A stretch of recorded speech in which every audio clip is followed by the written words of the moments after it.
Three things Xavier Romano noticed about the bride on the steps. She was bleeding, she was alone, and she was 20 minutes away from becoming someone else's problem. He should have kept walking. The bride was crying outside the wedding hall like no one inside had noticed she was missing. Xavier Romano watched her from the shadow of his town car, one hand resting against the cold metal of the door handle. He had come for business, a marriage alliance loosely threaded to his empire, the kind of arrangement that required presence but not participation. Inside, violins swelled, champagne clinked, vows would be exchanged soon. Outside, a woman was breaking. She sat on the stone steps leading to the venue's entrance, her wedding gown pooling around her like spilled milk. The veil had slipped down her back, caught on one shoulder. Her bouquet lay beside her, white roses crushed and browning at the edges. Mascara carved black rivers down her cheeks, but her spine remained straight. Her hands rested in her lap, fingers trembling just enough to betray her. Xavier should have walked past her. He did not. Something in her stillness held him. She was not hysterical. She was not performing. This was private devastation made public by accident, and she wore it with the kind of dignity that came from practice. He moved toward her, his shoes silent on the pavement. She did not look up until his shadow fell across her. "You shouldn't be alone," Xavier said. Her head lifted. Red-rimmed eyes met his. They were green, he noticed, the kind of green that looked gray in certain light. "Neither should you," she said. Her voice was steady, controlled. It did not match the tears. Xavier studied her. The dress was expensive, but not extravagant. Her jewelry was minimal. No engagement ring visible, though a pale band of skin on her left ring finger suggested one had been removed recently. Her knuckles were bruised, faint yellow and purple blooms that spoke of impact. She had hit something, or someone had held her too tightly. "The ceremony's about to start," Xavier said. "I know." "You're the bride." "I know that too." She picked up the bouquet, fingers closing around the stems.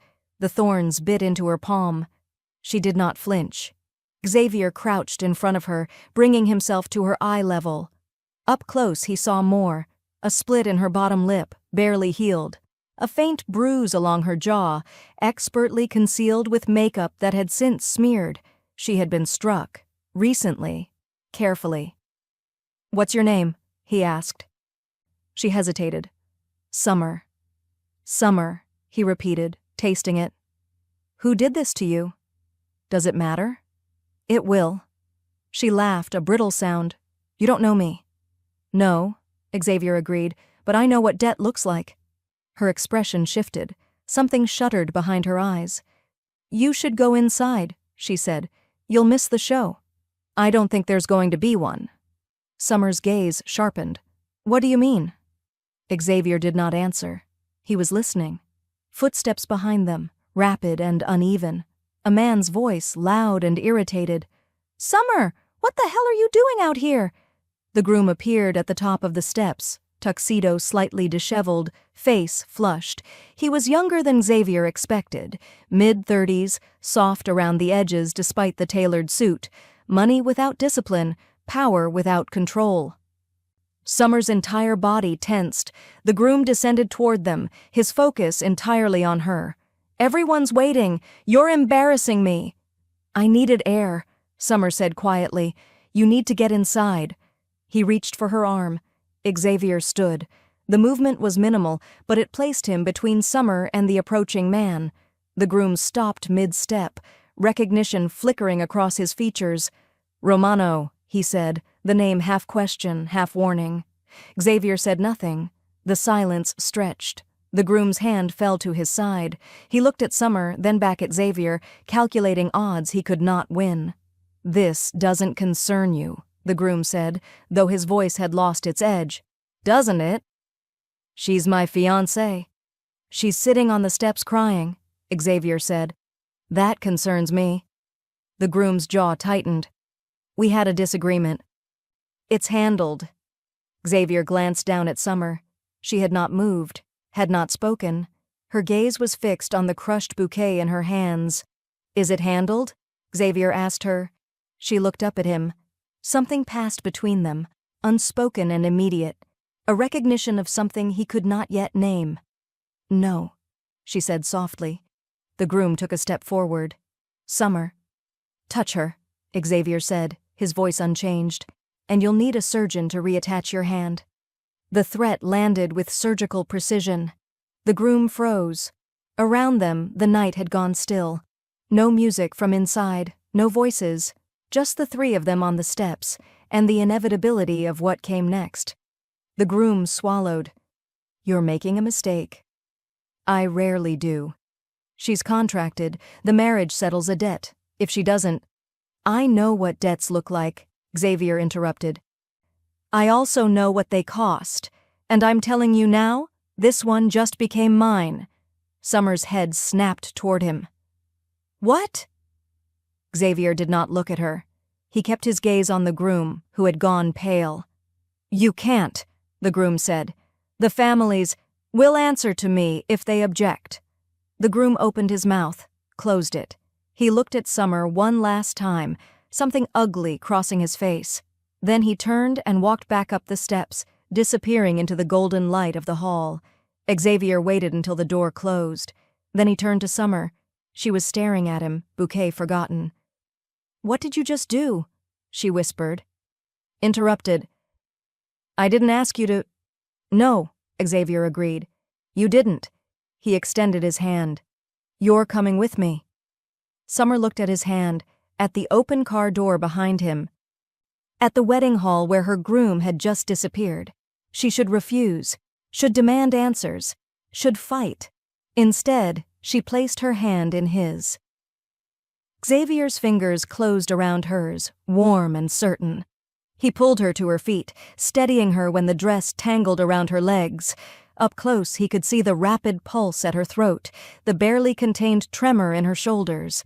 "I don't know you," she said. "You will." He guided her toward the car. His driver opened the rear door without being asked. Summer hesitated at the threshold, one hand on the frame. "What happens now?" she asked. Xavier looked at her, really looked. She was terrified and trying not to show it, exhausted but still standing, breakable but not broken. "Now," he said quietly, "you stop belonging to men who hurt you." Something cracked in her expression.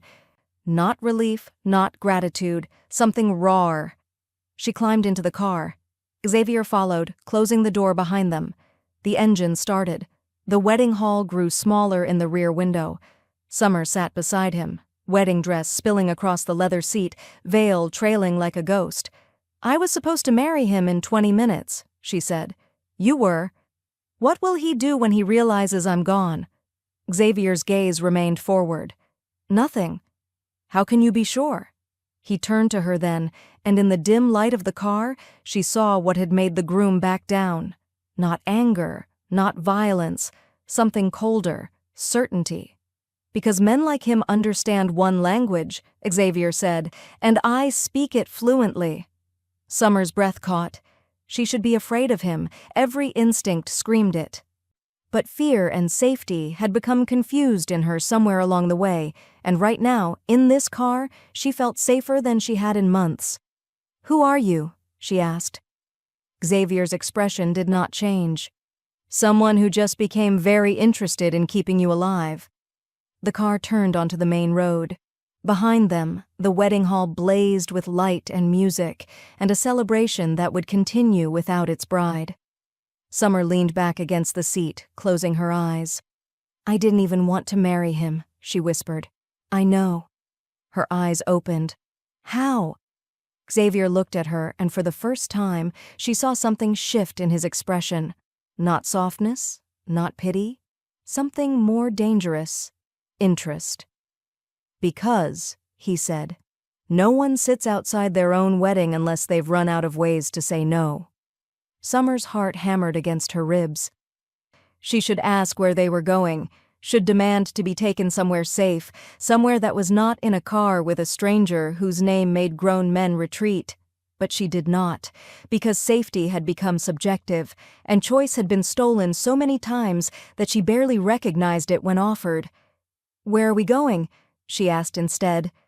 Xavier's gaze returned to the window. Somewhere they won't find you. And then? His silence stretched too long.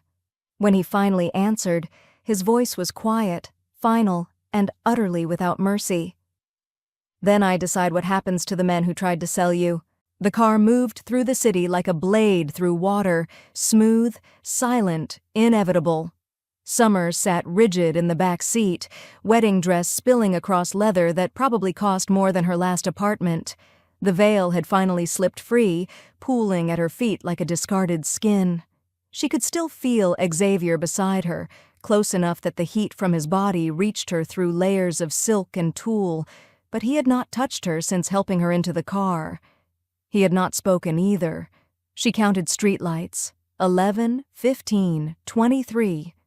The city thinned around them, high-rises giving way to tree-lined streets, then gated estates she had only seen in magazines. The kind of wealth that did not advertise itself. "Where are we going?" she asked finally. "Somewhere safe." "That's not an answer." "It's the only one you need right now." Summer's jaw tightened. She turned to look at him.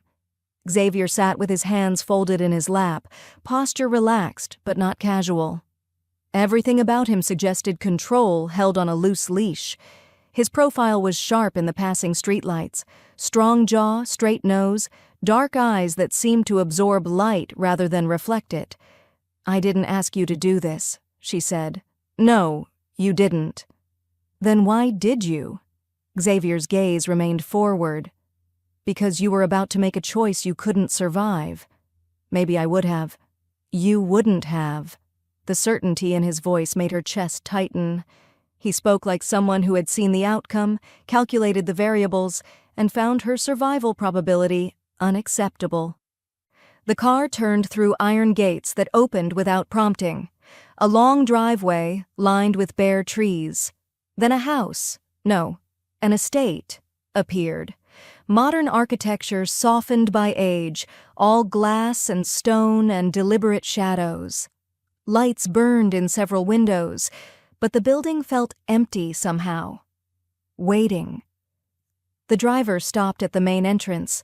Xavier's door opened before Summer could process that someone had been waiting outside. "Sir!" A man in dark clothing, no uniform, just expensive fabric and controlled movement. Security, Summer realized, not staff. Xavier stepped out. "Prepare the east wing. Bring Lucia." "Already done." Xavier turned back to the car, extending his hand toward Summer. She looked at it, at him, at the house behind him that probably had more locked doors than exits. She took his hand anyway. Her legs trembled when she stood, partly from cold, partly from delayed shock. The wedding dress caught on the car door. Xavier freed it without comment, one hand steadying her elbow while she found her balance. The contact was brief, impersonal, and somehow more intimate than anything her former fiancé, had ever done. "This way," Xavier said. The interior was exactly what she expected and nothing like it. Clean lines, minimal furniture, art that probably cost more than the wedding that hadn't happened. But there was something lived in about it, too. A book, left open on a side table. Coffee cup, still half full, abandoned beside it. Someone's life, not a showroom. They climbed stairs. Marble, she thought, but darker than usual. Obsidian, maybe. Her heels clicked against stone, the sound too loud in the silence. Xavier opened a door. The room beyond was larger than her entire previous apartment. King bed with crisp white linens, sitting area with low furniture positioned around a fireplace, floor-to-ceiling windows overlooking grounds she could barely see in the darkness, and attached to it, through an open door, a bathroom that looked like it belonged in a luxury hotel. "You'll stay here tonight," Xavier said. Not a question. Summer stepped inside. The door closed behind her, and for a moment panic spiked. She spun, but Xavier remained in the doorway, not crossing the threshold. "There are clothes in the closet," he continued. "Bathroom is stocked. Lucia will bring food shortly." "Who's Lucia?" "Someone you can trust." "I don't know her." "You don't know me either." Summer's fingers found the zipper at her side, the one she'd struggled with alone in a hotel room 6 hours ago. That's exactly my point. Xavier's gaze tracked the movement. Not predatory. Clinical. Like he was cataloging another detail to add to whatever mental file he'd already started on her. "Do you need help?" he asked. "No." "Are you certain?" She was not. The dress had required 2 people to get her into it, and she suspected getting out would be worse.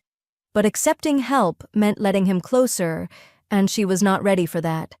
"I'll manage," she said. Xavier nodded once. "Lock the door after I leave.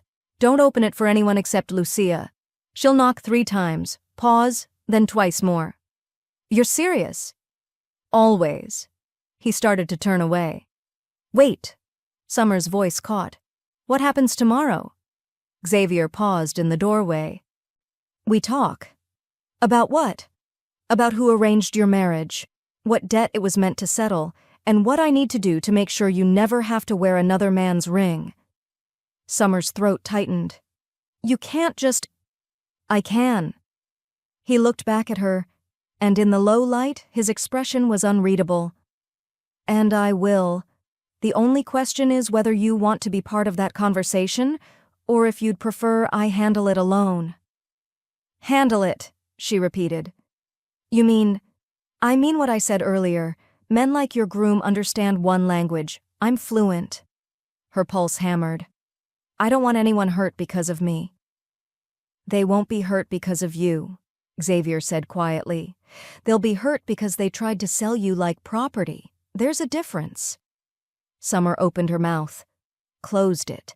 What could she say to that? "Thank you for the planned violence. Please don't commit crimes on my behalf." "Get some rest," Xavier said. "We'll talk in the morning." "I won't be able to sleep." "Try anyway." He pulled the door closed behind him. The lock engaged with a soft click. Summer stood alone in the room, wedding dress suddenly unbearably heavy. She could hear her own breathing, too fast, too shallow. Panic or relief, she could not tell which.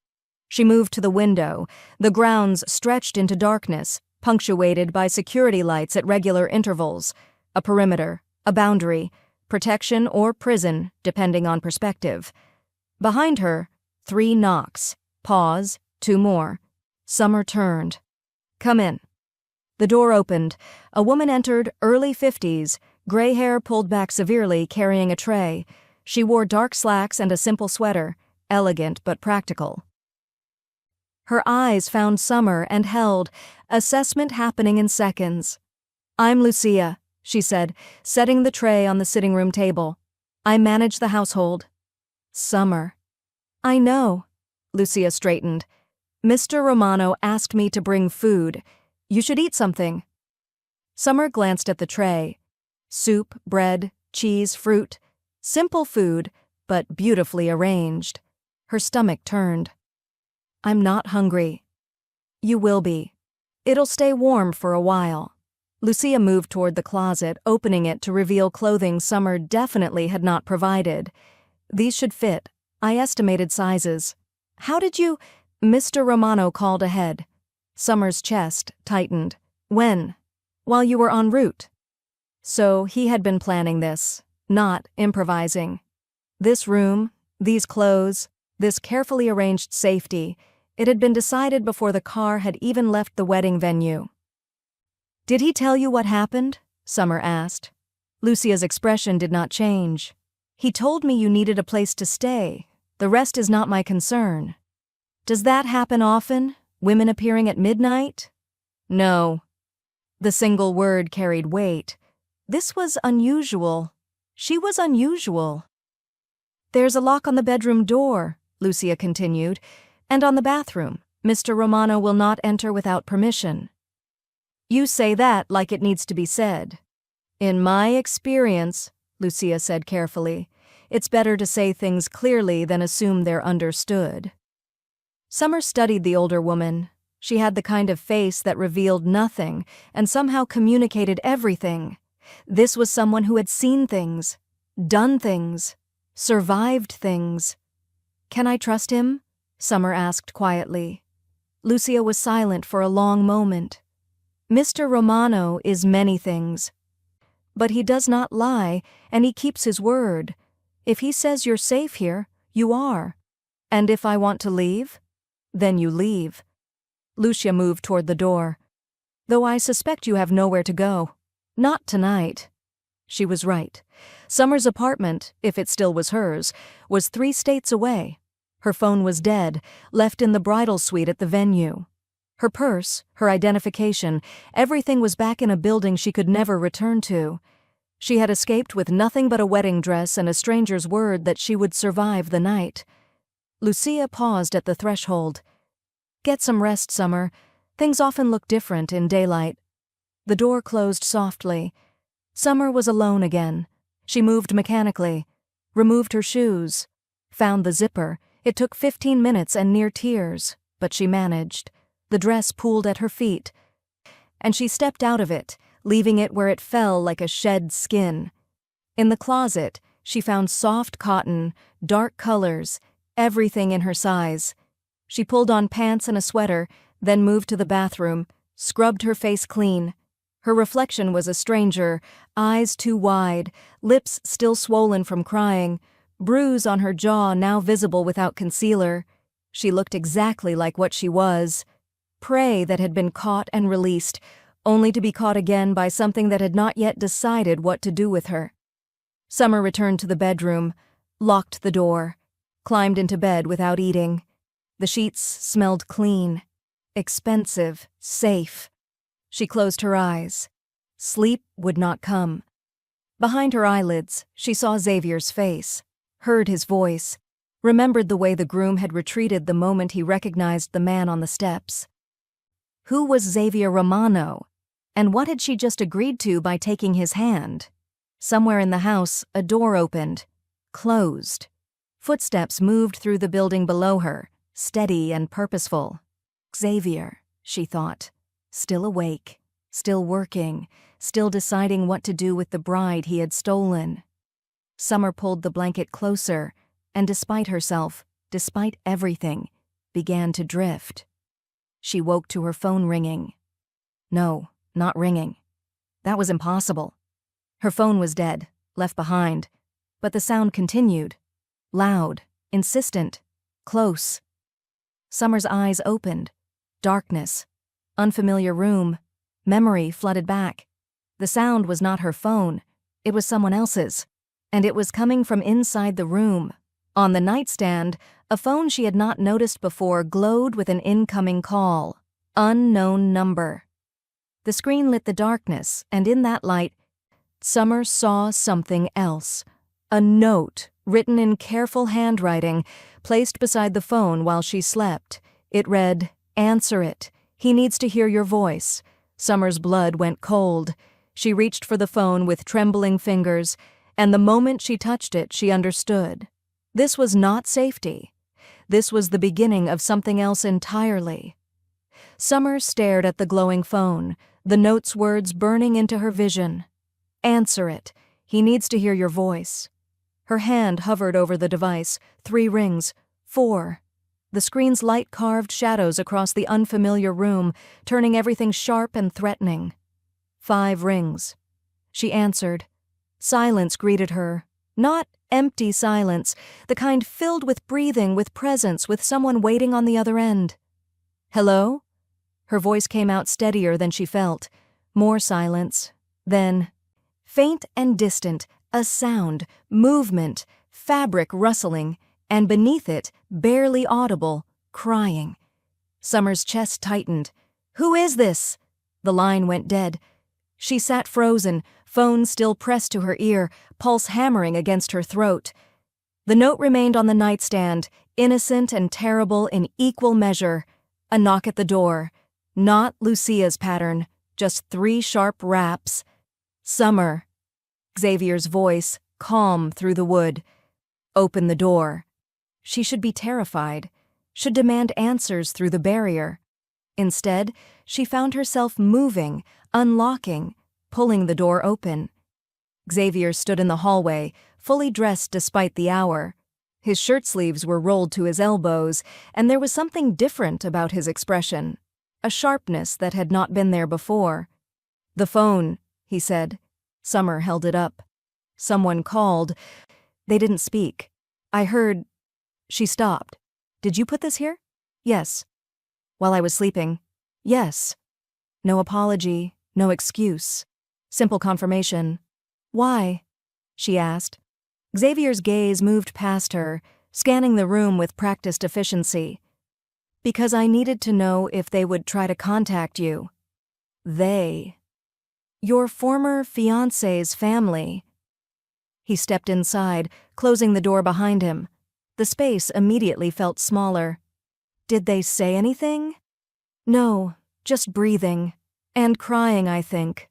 Someone crying." Xavier's jaw tightened, the only visible reaction. He took the phone from her hand, checking the call log with swift movements. "Unknown number. Blocked. They used a burner." "Who was crying?" He did not answer immediately. His attention remained on the phone, fingers moving across the screen. Then he looked at her, and something in his expression made her breath catch. "Your sister," he said quietly. Summer's legs went weak. "I don't have a sister." "Yes, you do. Half-sister, Abigail. 16 years old, lives with your father's second family in Connecticut." The room tilted. "How do you—" "I know everything about you, Summer." Xavier set the phone on the dresser. "Your father's debts, your mother's death, the trust fund that never materialized, every address you've lived at, every job you've held, every friend you've lost contact with over the past 3 years." She should be angry, should feel violated. Instead, she felt exposed, like he had stripped away layers she had not realized she was wearing. "You investigated me. The moment I saw you on those steps." "Why?" "Because people don't end up as payment for someone else's mistakes by accident. They're put there, and I needed to know who was holding the leash." Summer's hands curled into fists. "So you already knew. Before you even spoke to me, you knew what I was." "I knew what they made you," Xavier corrected. "Not what you are." "What's the difference?" He moved closer, eliminating the careful distance he had maintained until now. "The difference is choice. You chose to get in my car. You chose to stay in this room. You're choosing to stand here now instead of running." "Running where? You locked the gates." "They're not locked." Summer went still. "What?" "The gates, the doors. None of them are locked. You can leave anytime you want." Xavier's voice remained even, factual. "You haven't tried." Because she had assumed, had believed the illusion of captivity without testing it. "Why would you tell me that?" she asked. "Because I want you to understand something." He stopped a foot away from her. "You're not a prisoner here. You're protected. There's a difference." "Is there?" "Both involve staying where someone else wants you." "No." Xavier's gaze held hers. "One involves force. The other involves trust. I'm asking you to trust me." "I don't know you." "You know enough." She wanted to argue, wanted to list all the reasons trusting a man who investigated her, who had somehow acquired a sister she had never mentioned, who had stolen her from her own wedding was insane. But standing there, in the early morning darkness, wearing clothes he had provided in a room he had prepared, Summer realized something that terrified her more than any locked door. She did trust him, or at least, she trusted him more than anyone who had come before. "What about Abigail?" she asked quietly. "Why did they call from her phone?" Xavier's expression darkened. "To let you know they have leverage. To remind you that leaving has consequences." Summer's stomach dropped. "They wouldn't hurt her. She's a child." "They sold you to settle a debt. What makes you think they value her more?" The words hit like a physical blow. Summer sat heavily on the edge of the bed, legs finally giving out. "She doesn't know me. We've never met. My father, he left when I was 8. Started a new family, better family. Blood doesn't require acquaintance to be used as leverage." "So what do I do?" Xavier crouched in front of her, bringing himself to her eye level just as he had on the steps. Nothing. You do nothing. I handle this. I can't just— Yes, you can. His voice remained calm, but something beneath it had shifted. Something harder. This is what I do, Summer. I solve problems, and right now, you and your sister are problems that need solving. She's not a problem. She's a child. She's a tool they're using against you. That makes her part of the equation. Summer's eyes burned. I can't let them hurt her because of me. They won't. You can't promise that. Xavier's hand moved, not to touch her but to the mattress beside her, close enough to feel the heat of his palm. I can, and I am. No one will touch your sister. No one will touch you, not while I'm breathing. The certainty in his voice should have felt arrogant. Instead, it felt absolute. Why? Summer whispered. Why do you care? Xavier was silent for a long moment. When he spoke, his voice was quieter, stripped of its usual controlled distance. Because I watched you sit on those steps, and I saw someone who had been taught that surrender was survival, and I decided that was unacceptable. Summer's breath caught. You don't even know me. I'm learning. The words hung between them, loaded with implications neither seemed ready to address. Xavier stood, putting distance between them again. Get some rest. When you wake up, we'll talk about next steps. What next steps? Finding out who made that call, where they're keeping your sister, and what it will cost them to threaten you. He moved toward the door. Xavier. He paused, hand on the handle. The wedding, Summer said. What happened after we left? His shoulders tensed, a micro-movement she almost missed.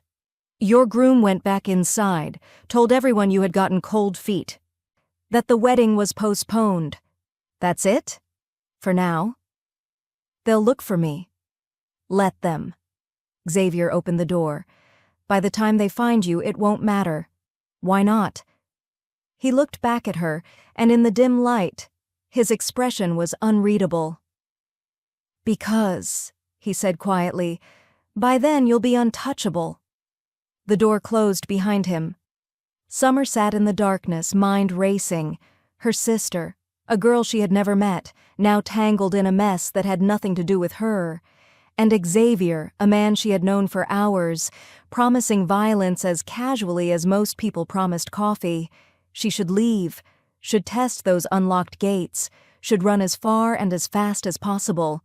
Instead, she found herself moving to the dresser, finding the phone Xavier had left behind, staring at the unknown number from the call. On impulse, she opened the messaging app. I'm safe, she typed. Don't be scared. She hit send before she could reconsider. The response came immediately. 3 words that made her blood run cold. She says hi. Summer dropped the phone like it had burned her, because those words meant something specific and terrible. They had Abigail right now, not just access to her phone. They had her, and they wanted Summer to know it. She grabbed the phone, fingers shaking, and ran for the door. Threw it open. The hallway stretched in both directions, dark and empty. Xavier! Her voice cracked, movement at the far end. Xavier emerged from a doorway, already moving toward her. He must have seen something in her expression because his pace quickened. What happened? Summer held up the phone, hands trembling. They have her. They responded. Xavier took the phone, reading the message. His expression went completely still. Get dressed, he said. What? Get dressed. Jeans, comfortable shoes. You have 3 minutes. Where are we going? Xavier's gaze lifted from the phone to her face, and what she saw there was not anger or fear. It was something colder, certainty. To get your sister, he said, and to show them what happens when they threaten what's mine.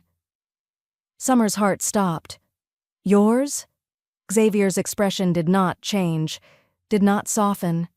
You got in my car, he said quietly. You stayed in this house. You trusted me to protect you. That makes you mine, Summer. And I protect what's mine, absolutely. He turned, already moving toward the stairs. 3 minutes, he called back. Then we leave. Summer stood frozen in the doorway, the weight of his words settling over her like a brand. She was his. When had that happened? On the steps? In the car? In the moment she had chosen not to test those unlocked gates? Or had it been decided the second he saw her sitting alone in her wedding dress, quietly breaking? She did not know. What she did know was that she had 90 seconds left, and a 16-year-old girl was in danger because of her. Summer ran back into the room, grabbed jeans from the closet, and began to change. Behind her, through the open door, she heard Xavier's voice, low, calm, lethal. Mobilize the team. I want locations for everyone connected to the Castellano family. Start with the father, and someone bring me the file on the girl. A pause. No, Xavier said, voice dropping even lower. No police, no intermediaries. We do this ourselves. Another pause. Because, Xavier said, each word deliberate, they just declared war, and I always finish what someone else starts. The call ended. Summer pulled on her shoes, heart hammering. 90 seconds ago, she had been a rescued bride. Now she was something else entirely. A catalyst, a claimed thing. The reason blood was about to be spilled. She stepped into the hallway, dressed and ready, and found Xavier waiting at the top of the stairs. He looked at her once, assessing, and nodded. Let's go, he said. And Summer Logan, who had spent 27 years learning to be quiet, to submit, to survive by making herself smaller, followed a man she barely knew into the darkness to save a sister she had never met. Because somewhere between the wedding steps and this hallway, survival had stopped being enough. And Xavier Romano had given her something far more dangerous. Choice. They did not rescue Abigail that night. Summer sat in Xavier's study 3 hours past dawn, coffee gone cold in her hands, and listened to him dismantle her understanding of safety. The girl is not in immediate danger, Xavier said, standing at the window overlooking grounds now visible in morning light. They moved her twice in the last 6 hours. Professional precaution, not panic. How do you know that? Because I've been tracking her phone since the first message. Summer's fingers tightened around the cup. You can do that? I can do many things. Xavier turned from the window. He had not changed clothes, had not rested, but somehow looked more controlled than he had hours earlier. The question is what you're willing to let me do. Anything that gets her back safely. Anything? He moved to the desk, pressing a button that made a screen rise from the polished wood. Then you need to see this. The screen flickered to life. Security footage, black and white, time-stamped 3 hours ago. A house Summer did not recognize, a car pulling into the driveway, 2 men escorting a teenage girl inside, blonde, slight, wearing pajamas. Abigail. Summer's breath caught. Where is that? A property owned by a shell company registered to your father's business partner, Marcus Castellano. The man my fiancé worked for, owed money to. Same thing in their world. Xavier pressed another button. The footage changed. Interior now. Abigail sitting on a couch, phone in hand, crying. One of the men stood nearby. Not threatening, just present. They're not hurting her, yet. Yet, Summer repeated, the word tasting like ash. She's leverage. Damaged leverage is less effective. Xavier's tone remained clinical, detached. They want you to see her safe, want you to know that her continued safety depends on your choices. What choices? I'm here. I left the wedding. What more do they want? They want you to come back. Summer stood, coffee sloshing over the rim of the cup. That's insane. Why would I? Because the marriage wasn't about love or alliance. Xavier closed the distance between them, taking the cup from her shaking hands and setting it aside. It was about ownership. Your father sold a debt to Castellano 5 years ago. The terms included collateral. Me? You. His voice gentled slightly, though his expression remained unchanged. The marriage was the final transfer, legal documentation that you belonged to their organization. Once you signed those papers, they could use you however they wanted. Summer's legs went weak. Xavier's hand found her elbow, steady and sure, guiding her back to the chair. I didn't sign anything, she said.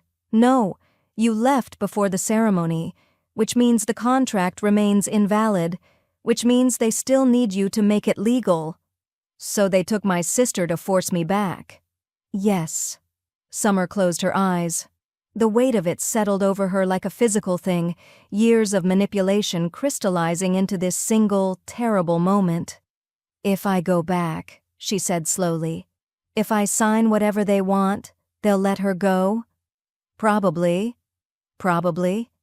Xavier crouched in front of her, the same position he had taken on the wedding steps in her bedroom, each time bringing himself to her level.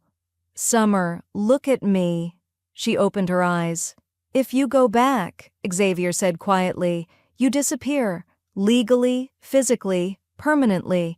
Girls like you, the ones used as collateral, they don't survive. Not really. You become a tool, a threat, a loose end that eventually needs tying up. But Abigail, I will get your sister back, but not by trading you for her. That's not a negotiation. That's assisted suicide. Then what do we do? Xavier stood, moving to the desk. He opened a drawer, withdrew a folder, and placed it in front of her. We changed the terms. Summer opened the folder. Documents, legal papers, property deeds, bank statements, and at the center, a contract with her name on it, the marriage agreement she had never signed, except now it bore her signature. What is this? She whispered. Insurance. Xavier leaned against the desk, watching her. I had my lawyers forge your signature this morning, filed it with the appropriate courts. As of 2 hours ago, you are legally married to your former fiancé. Summer's vision blurred. You did what? I made you worthless to them. How is making me married to him making me worthless? Because the contract specified ownership transfer upon marriage completion. Once signed, once filed, you became an asset of the Castellano organization. Xavier's voice remained steady, factual, which means you're no longer collateral for your father's debt. You're property they already own, and property that's already owned has no value in a negotiation. Summer stared at the papers, mind struggling to process. So they can't trade Abigail for me anymore? Correct.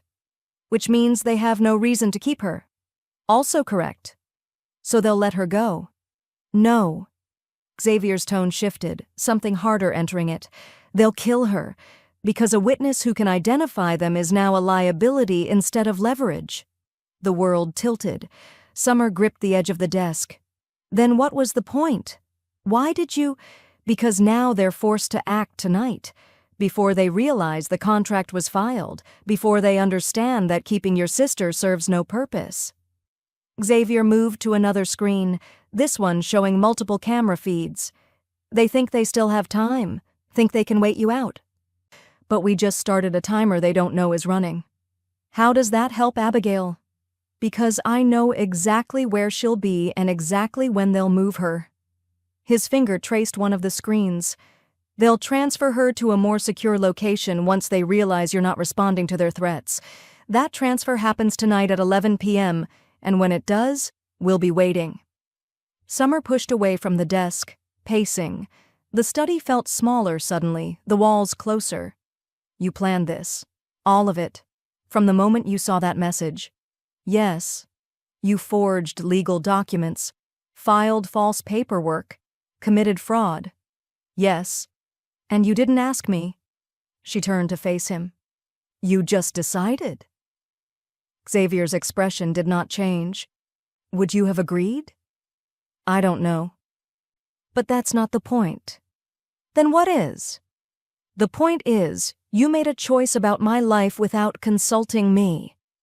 Her voice rose despite her efforts to control it. You signed my name to a marriage contract without permission. You declared me property of a criminal organization. I kept you alive." Xavier's voice cut through hers, not louder but somehow more absolute. "Every decision I made this morning was designed to keep you breathing long enough to see tomorrow. If you want to be angry about that, be angry. But don't pretend you had better options. I could have gone back, traded myself for her. You could have died. That was my choice to make.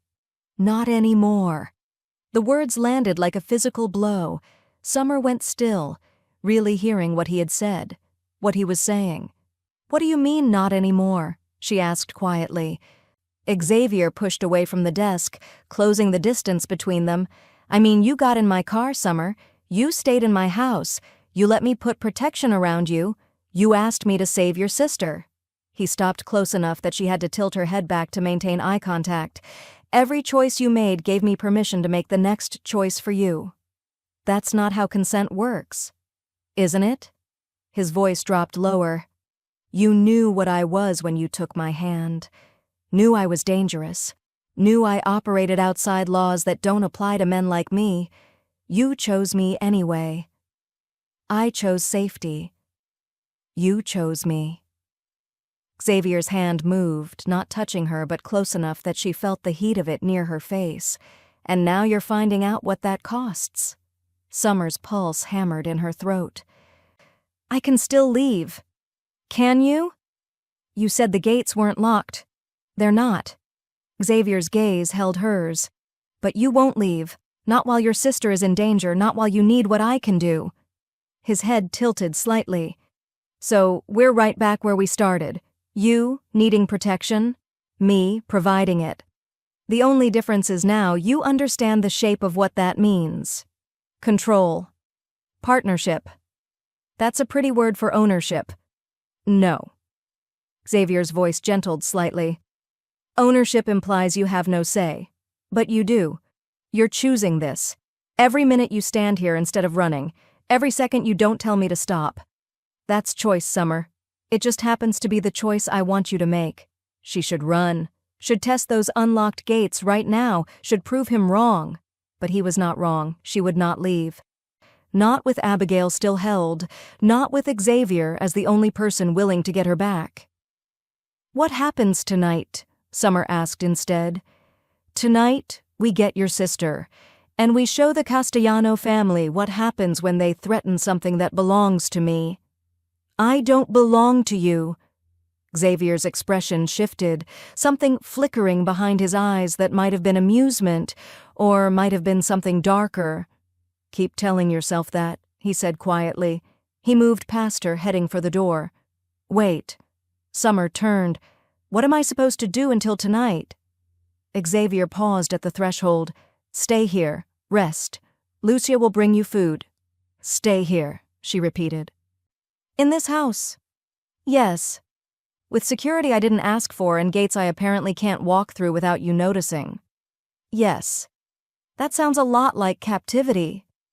Xavier looked back at her, and for the first time since she had met him, she saw something that might have been regret cross his features. "It does," he agreed. "But you'll find captivity is relative. And right now, this cage is the only thing keeping you alive." The door closed behind him. Summer stood alone in the study, surrounded by screens showing her sister in danger, legal documents bearing her forged signature, and the slowly crystallizing understanding of what she had agreed to. Not rescue, possession. She moved to the window Xavier had stood at earlier. The grounds stretched out, beautiful and still. And there, barely visible at the tree line, a figure in dark clothing, security, watching, always watching. Summer pressed her hand against the glass and felt the cold seep through. Behind her, one of the screens flickered. New footage, Abigail's location. The girl was sleeping now, curled on the couch, phone still clutched in one hand. Safe. For now. Because of choices Xavier had made without asking. Summer's reflection stared back at her from the window, ghost-like and insubstantial. She barely recognized herself. A sound made her turn. The door opening. Lucia entering with a tray. "Mr. Romano said you hadn't eaten," the older woman said, setting the food on the desk. "He notices everything."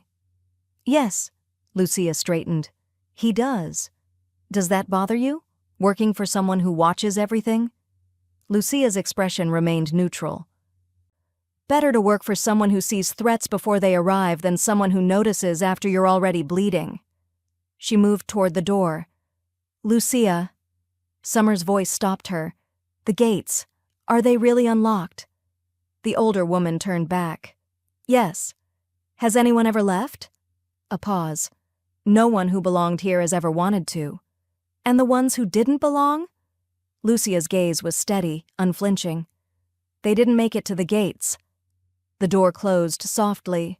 Summer stood in the study, food cooling on the desk, screens glowing with evidence of danger and control in equal measure. She walked to the desk, picked up her phone, the one Xavier had placed in her room, the one she now understood had never really been hers. Opened the messages, typed carefully, "I'm coming for you. Stay safe." Hit send. The response came 30 seconds later, but this time it was not words. It was a photo. Abigail, still sleeping on the couch, and behind her, barely visible in the background, a man Summer recognized from the security footage, except now he was holding something, a syringe, and the timestamp was not from hours ago, it was from 30 seconds ago. They were watching, right now, waiting to see what Summer would do with the information. Her hand shook as she ran for the door, throwing it open, Xavier's name already forming on her lips. But the hallway was empty, and from somewhere deep in the house, she heard voices. Xavier's, calm and controlled, and someone else's, someone whose voice made her blood run cold, because she knew that voice, had heard it at the wedding, had heard it promise her father that everything would be taken care of. Marcus Castellano was in the house, and Xavier had not told her. Summer moved toward the voices on instinct, phone still clutched in her hand. The image of Abigail and the syringe burned into her vision. The hallway opened into a sitting room she had not seen before, darker than the rest of the house, all leather and wood and shadows that seemed deliberate. Xavier stood near the fireplace, posture relaxed, drink in hand, and across from him, seated like he belonged there, was Marcus Castellano. Older than she remembered, softer around the edges but harder in the eyes. He looked up when she entered, and something that might have been satisfaction crossed his features. "Summer." His voice was warm, familiar, utterly wrong. "You look well." She froze in the doorway. Xavier's gaze shifted to her, expression unreadable. "I thought you were resting. You didn't tell me he was here?" Her voice came out steadier than she felt. "No, I didn't." Marcus set his own drink down, leaning forward. "Please, sit. We're discussing your future." "My future isn't yours to discuss." "Actually," Marcus said, pulling a folder from his briefcase, "it very much is. Your father signed documents 5 years ago that make you legally my responsibility until certain debts are satisfied." Summer's hands curled into fists. "Those documents are void. I didn't consent." "Consent wasn't required. You were collateral, not a contracting party." He opened the folder, sliding papers across the coffee table. "These are the terms your father agreed to. Room, board, education, all expenses covered. In exchange, you would fulfill certain obligations when called upon. Marriage to your associate. Among other things." The casual way he said it made her stomach turn. "I'm not property. The law disagrees." Marcus tapped the papers. "At least it did until this morning." Summer's gaze snapped to Xavier. He had not moved, had not changed expression. "The forged signature," she said quietly. "Not forged," Marcus corrected. "Filed, which makes it legally binding whether you remember signing it or not. Romano here was quite helpful in expediting the process." The room tilted. Summer looked at Xavier, really looked, searching for something in his expression that would tell her this was not what it seemed. She found nothing. "You worked with him," she whispered. "I worked for you." Xavier's tone remained even. "There's a difference." "How?" "You made me—" She stopped, unable to finish. "I made you legally worthless as leverage," Xavier said. "Which means Castellano no longer has use for your sister. Which means we can retrieve her without negotiation." Marcus smiled, thin and cold. "That's one interpretation. It's the only one that matters." "Is it?" Marcus stood, buttoning his jacket. "You filed fraudulent documents, Romano. That makes you complicit in breach of contract. The courts will reverse the filing once I provide evidence of forgery." "They won't." "You sound very certain." "I am." Xavier finally moved, setting his drink aside. "Because the signature wasn't forged. Summer signed those documents 3 days ago. You just weren't informed until this morning." Summer went cold. "That's not true." Xavier's gaze met hers, and something passed between them. A warning. A plea, an instruction she could not read. "Tell him," Xavier said quietly. Marcus looked between them, smile fading. "Tell me what?" Summer's mind raced. Xavier was lying. She had never signed anything. But he was lying for a reason, creating a narrative that served some purpose she could not yet see. "I signed them," she heard herself say. The words felt foreign, wrong. 3 days before the wedding. "That's impossible. You were under surveillance." "Was I?" Summer's voice grew stronger, finding the thread Xavier had given her. "Or did you just assume I would comply? Maybe I've been planning this longer than you think." Marcus's expression darkened. "If that's true, why proceed with the wedding at all?" "Because she needed witnesses," Xavier answered. "Needed everyone to see her abandoned. Needed the marriage to fail publicly so no one would question the filing when it appeared. It was a good lie, plausible, but Marcus was not buying it. "Show me the original documents," he demanded. "They're sealed with the court." "Convenient. Necessary." Xavier moved closer to Summer, not touching but near enough that she felt the shift in air. "But if you want to contest the filing, by all means. Tie yourself up in court for months. Meanwhile, your leverage continues to depreciate." Marcus's jaw tightened. "You're playing a dangerous game." "I'm playing the only game that matters. And I'm winning." The two men stared at each other, and Summer realized she was watching something she did not fully understand. A negotiation happening in subtext, in what was not being said. "The girl," Marcus said finally. "Where is she?" "Safe." "That wasn't the question." "It's the only answer you're getting." Marcus picked up his briefcase, movements deliberate. "This isn't over." "It is." Xavier's voice dropped lower, something final in it. "You lost the leverage, lost the contract, lost the bride. Take the loss, Marcus. Walk away." "And if I don't?" "Then you'll discover what happens when people threaten what belongs to me." Marcus's gaze shifted to Summer, lingering in a way that made her skin crawl. "She doesn't belong to you." "Yes," Xavier said quietly. "She does." The certainty in his voice should have angered her. Instead, it felt like a shield. Marcus left without another word. Silence filled the space he had occupied.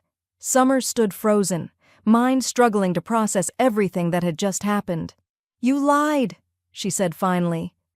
"Yes." "About the signature. About me planning this." "Yes." "Why?" Xavier moved to the bar, pouring fresh drinks. "Because he needed to believe you had agency in this. Needed to think you were complicit, not coerced. That's the only way the filing holds up if he challenges it." "So you made me a co-conspirator in fraud. I made you look like someone who chose her own fate instead of having it chosen for her." He turned, extending a glass. "Which version do you prefer?" Summer did not take the drink. "The truth.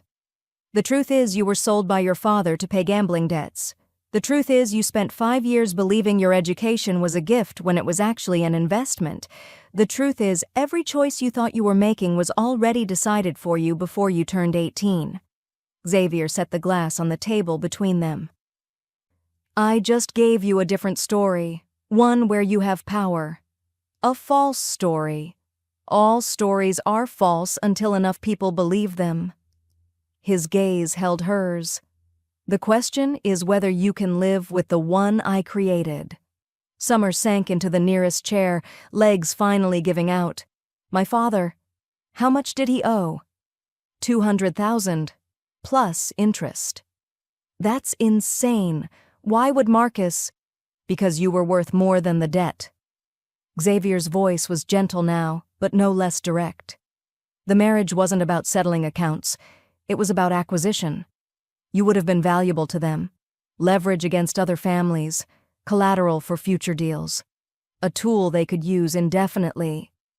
The room swam. Summer pressed her palms against her eyes, trying to stop the spinning.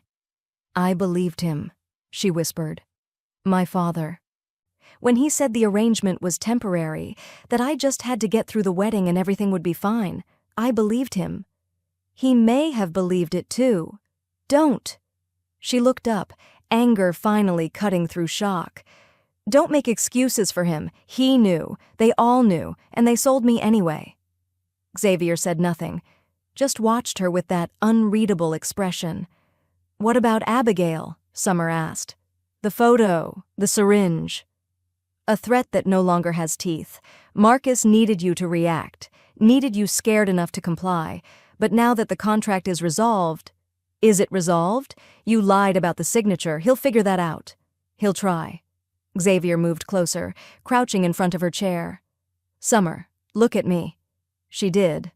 Marcus Castellano is many things, but he's not stupid. He knows fighting this costs more than he'll gain. He knows I have resources he can't match, and most importantly, Xavier's voice dropped, he knows I've decided you're worth protecting. That alone makes you too expensive to pursue. Because you claimed me. Because I chose you. What's the difference? Xavier was silent for a long moment. When he spoke, his voice was quieter, almost careful. Claiming is about ownership. Choosing is about value. I don't want to own you, Summer. I want you to decide that staying is better than leaving. But you won't let me leave. Have I stopped you? Summer stood abruptly. Let's find out. She moved past him, through the hallway, toward the front entrance. Her heart hammered, but she did not slow, did not look back. The front door opened easily. No locks, no resistance. The cool morning air hit her face as she stepped onto the driveway. Behind her, she heard nothing. No footsteps, no voices. Xavier was not following. She walked faster, dress shoes crunching on gravel, the gates visible ahead. Maybe he had been telling the truth. Maybe she could just walk out, get in a car, disappear, leave Abigail to Xavier's protection, and... Her phone buzzed. She pulled it out, still walking. One message. From Xavier. Keep going. I won't stop you. Summer's pace slowed. Another message. The gates will open if you get close enough.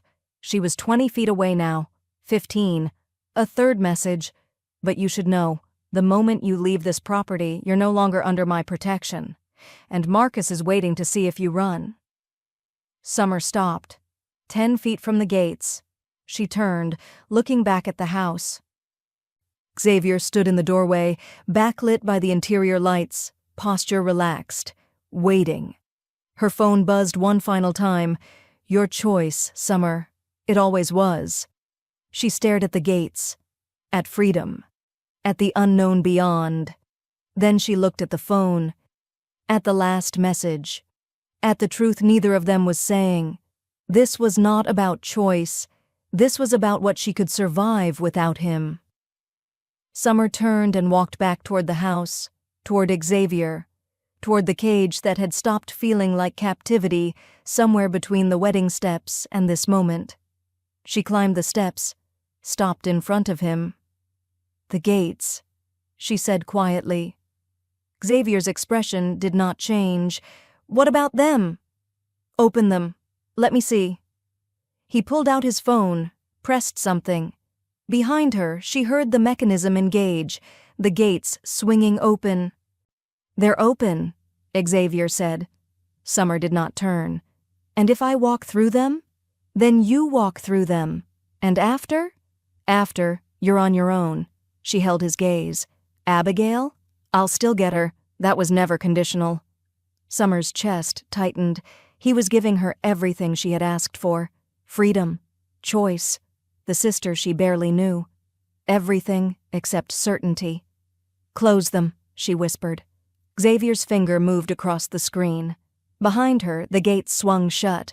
The sound of them locking was quiet. Final. Summer closed her eyes. "Why?" Xavier asked softly. She opened them again. "Because you were right. The truth is I can't survive out there. Not with Marcus looking. Not with Abigail in danger. Not alone. And in here? In here I'm trapped, but I'm alive." Xavier stepped aside, making room for her to enter. "That's not the only reason." "No," Summer admitted, brushing past him. "It's not." She did not elaborate, did not need to. The door closed behind them. Summer stood in the foyer, hearing the locks engage, understanding finally settling over her. This was the shape of her new life, this house, this man, this strange prison that kept her breathing. Summer. She turned. Xavier stood close now, closer than he had been before. "The gates will always open for you, every day, every hour. You can test them whenever you want. But they'll always close again. Only if you ask them to." Her breath caught. "Why does it matter? Why do you care if I choose this?" Xavier's hand lifted, stopping inches from her face, not touching, never quite touching. "Because," he said quietly, "ownership is easy. Anyone can take. But choosing to stay, choosing me over freedom, that's the only thing worth having." His hand dropped. "Get some rest," he said, stepping back. "We move on Abigail tonight." He walked away, disappearing into the house. Summer stood alone in the foyer, gates locked behind her, future uncertain ahead. She climbed the stairs to her room, locked the door, and finally let herself break. Summer did not sleep. She sat on the floor of her room, back against the locked door, watching dawn crawl across the walls. The gates were still closed. She could feel them somehow, heavy and present even from this distance. Her choice, her cage. At 7 a.m., someone knocked. Not Lucia's pattern. Heavier, more urgent. "Summer." Xavier's voice, controlled but different, tighter. "We need to move. Now." She unlocked the door. Xavier stood in the hallway, fully dressed, dark suit, darker expression. Behind him, 3 men she had not seen before, all wearing the same controlled stillness that marked them as security. "What happened?" she asked. "Marcus made his move." Xavier's gaze swept over her. "Get dressed. Something you can run in. 2 minutes." "Run from what?" "From the consequence of me keeping you." He turned, already moving. The security detail followed. Summer changed faster than she thought possible. Jeans, boots, jacket. When she emerged, Lucia was waiting with a small bag. "Food, water, basic supplies," the older woman said, pressing it into Summer's hands. "Stay close to him." "Where's Abigail?" "Already secure. Mr. Romano moved her an hour ago." Relief and fear crashed together. "Is she safe?" "As safe as anyone can be right now." Lucia's expression was unreadable. "Go. He's waiting." Summer found Xavier in the foyer. He was on the phone, voice low and precise. "I don't care about permits. Shut down the eastern access, all of it." He listened. "Then make it legal retroactively. I want every route into this property monitored and controlled within the hour." He ended the call, attention shifting to Summer. "You'll ride with me. Don't argue, don't ask questions until we're clear." "Clear of what?" Xavier's jaw tightened. "Of the 3 vehicles that have been circling the property perimeter since Marcus left this morning, and the surveillance team that set up position in the building across from my office downtown. And the legal filing that just went through claiming I kidnapped you and demanding police intervention for a wellness check. Summer's stomach dropped. They're coming here? They're trying to. He guided her toward the garage, hand on her lower back, pressure steady and directing. But I own half the police department, and the other half knows better than to get involved in family business. Still, Marcus is creating enough noise that someone will have to respond eventually. The garage held 6 vehicles. Xavier moved toward an unmarked sedan, black and anonymous. What about Lucia, the staff? Already relocated. This house is going dark for the next 48 hours. He opened the passenger door, waiting until she was inside before closing it with controlled precision. He slid into the driver's seat. The engine started, smooth and quiet. The garage door opened onto a driveway Summer had not seen before, rear exit, hidden by landscaping. They drove in silence through back roads she did not recognize. Xavier's phone buzzed constantly. He ignored it, eyes on the road, checking mirrors with systematic frequency. "Where are we going?" Summer asked finally. "Somewhere Marcus doesn't know about." Xavier turned onto a highway, merging into traffic. "A property I kept off all official records." "How many properties do you have? Enough that losing one doesn't matter." The casual way he said it made her realize the scale of what she had walked into. This was not just wealth. This was infrastructure, systems, power that ran deeper than she had understood. "You said Abigail is secure," Summer said. "Where?" "With people I trust. She's safe, Summer." "That's all you need to know right now." "I need to know more than that. She's 16. She's scared. She is alive because I moved her before Marcus knew I had her." Xavier's voice remained level. "If I tell you where she is and someone gets that information from you, her location becomes compromised. So no, you don't get to know. Not yet." Summer's hands clenched in her lap. "You don't trust me." "I trust you. I don't trust everyone else." The distinction landed like a punch. He was protecting Abigail from threats Summer did not even see. They drove for another 30 minutes. The city disappeared behind them, replaced by industrial areas, then open land. Xavier turned onto an unmarked road, gravel crunching under tires. The property appeared gradually. Not a house, a compound. Low buildings, security fencing. Cameras visible at regular intervals. It looked more like a facility than a home. Xavier pulled into an underground garage. The door closed behind them automatically. "Stay close," he said, getting out. They moved through corridors that felt military. Concrete floors, fluorescent lighting, no decoration. Xavier's hand stayed on her elbow, guiding her through turns she would not have known to take. He opened a door into a room that almost looked normal. Furniture, windows, though Summer suspected the glass was bulletproof, and a kitchenette.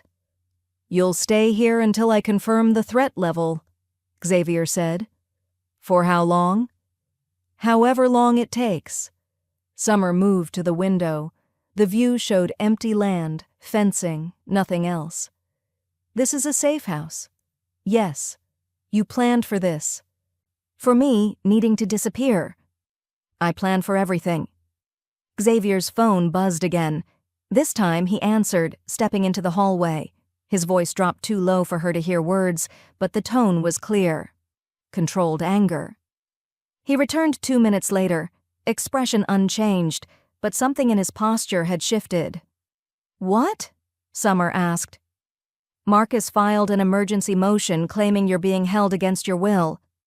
Judge granted a temporary order for police to conduct a wellness check on my primary residence. But we're not there." "No, but Lucia was." Xavier's voice went cold. "They arrested her. Obstruction charges." Summer's chest tightened. She didn't do anything. She refused to let them search without a warrant. That was enough. He moved to the window, staring out at nothing. "They're using her to draw me out. To force me into a position where I have to choose between protecting you and protecting my people. So let me go. I'll tell them I'm fine, that you didn't kidnap me. And then what? Marcus gets another chance at you? The marriage contract gets contested in court where I can't control the outcome? Xavier turned back to her. No, you stay hidden. Lucia will be released once my lawyers make the charges disappear. How long will that take? Hours. Maybe less. But something in his tone suggested he was not certain. Summer sat on the edge of the couch. This is my fault. If I hadn't gotten in your car, then you'd be married to a man who would have killed you within 6 months. Xavier crouched in front of her, the familiar position that brought him to her level. This was always going to happen, Summer. The moment Marcus decided you were collateral, violence became inevitable. I just changed who that violence would be directed at. From me to you. Yes. Why would you do that? Xavier was quiet for a long moment. His gaze held hers, unflinching. Because I saw you on those steps, and I decided you were worth more than whatever Marcus was offering. Worth protecting. Worth... He stopped, started again. Worth the cost. Summer's breath caught. What cost? Before he could answer, his phone rang. Not a buzz, a specific ringtone that made his entire body tense. He answered without greeting. Talk. Whatever he heard made his expression go completely flat. When? A pause. How many? Another pause. Get everyone out. Now. I don't care about the evidence. Burn it if you have to. Just get them clear. He ended the call.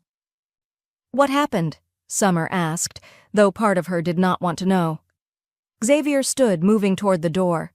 Marcus just hit one of my secondary offices, claimed anonymous tip about illegal activity, brought federal agents, not local police. Can he do that? He just did. Xavier's jaw worked, and he only could if someone inside my organization gave him the information to make it credible. The implications settled like ice. You have a leak. Yes. Someone you trust. Someone I trusted. He pulled out his phone, making another call. Lock down all communications. I want every person who had access to the secondary office locations isolated and their movements tracked for the past 72 hours. He gave more instructions Summer did not fully follow, then ended the call. I need to go, he said. Where? To contain this before Marcus uses it as leverage to force a meeting. Xavier moved back to her, and for the first time since she had met him, she saw something that might have been worry cross his features. You stay here. Don't leave this room. Don't answer the door unless you hear my voice. Understand? Xavier. Understand? Yes. He nodded once, already turning toward the door. Wait. Summer stood. What if this is what he wants? What if he's trying to separate us so he can... He is. Xavier's voice was quiet, certain. But it doesn't matter what he wants. Only what I allow. And what do you allow? Xavier looked at her, really looked, and something shifted in his expression. Something that made her pulse hammer. I allow you to be safe, he said quietly. Everything else is negotiable. He left. The door locked behind him, automatic and final. Summer stood alone in the safe house, surrounded by security she could not see, protected by a man who had just admitted she was worth a war. She moved to the window, watching the empty land, and tried not to think about Lucia in police custody, about Abigail hidden somewhere Summer was not allowed to know, about Xavier driving toward danger she had caused simply by existing. Her phone buzzed. Not Xavier's number, not one she recognized. She answered without thinking. Hello? Summer Logan. The voice was male, smooth, unfamiliar. Or should I say Summer Romano now? Her blood went cold. Who is this? Someone who thinks you should know what your protector is doing right now. A pause. He's not going to contain the leak. He's going to eliminate everyone who might be the leak. 5 people. One of them is innocent. The other 4 are guilty of different things, but only one betrayed him to Marcus. Summer's grip tightened on the phone. You're lying. Am I? Ask yourself, Do you really know what Xavier Romano is capable of? What he's willing to do to protect what he owns? I'm not. You are. You just haven't admitted it yet. The voice softened, almost kind. Here's what's going to happen, Summer. Xavier is going to kill people today. Maybe the right people, maybe not. And you're going to have to decide if you can love a man whose hands are that bloody. The line went dead. Summer stood frozen, phone trembling in her hand. Outside, a car approached. Not Xavier's. Different, unfamiliar. She moved back from the window, heart hammering. The car stopped. Someone got out. She could not see who from this angle. The door to her room opened. Not Xavier. A woman, early 40s, elegant suit, cold smile. "Hello, Summer," she said.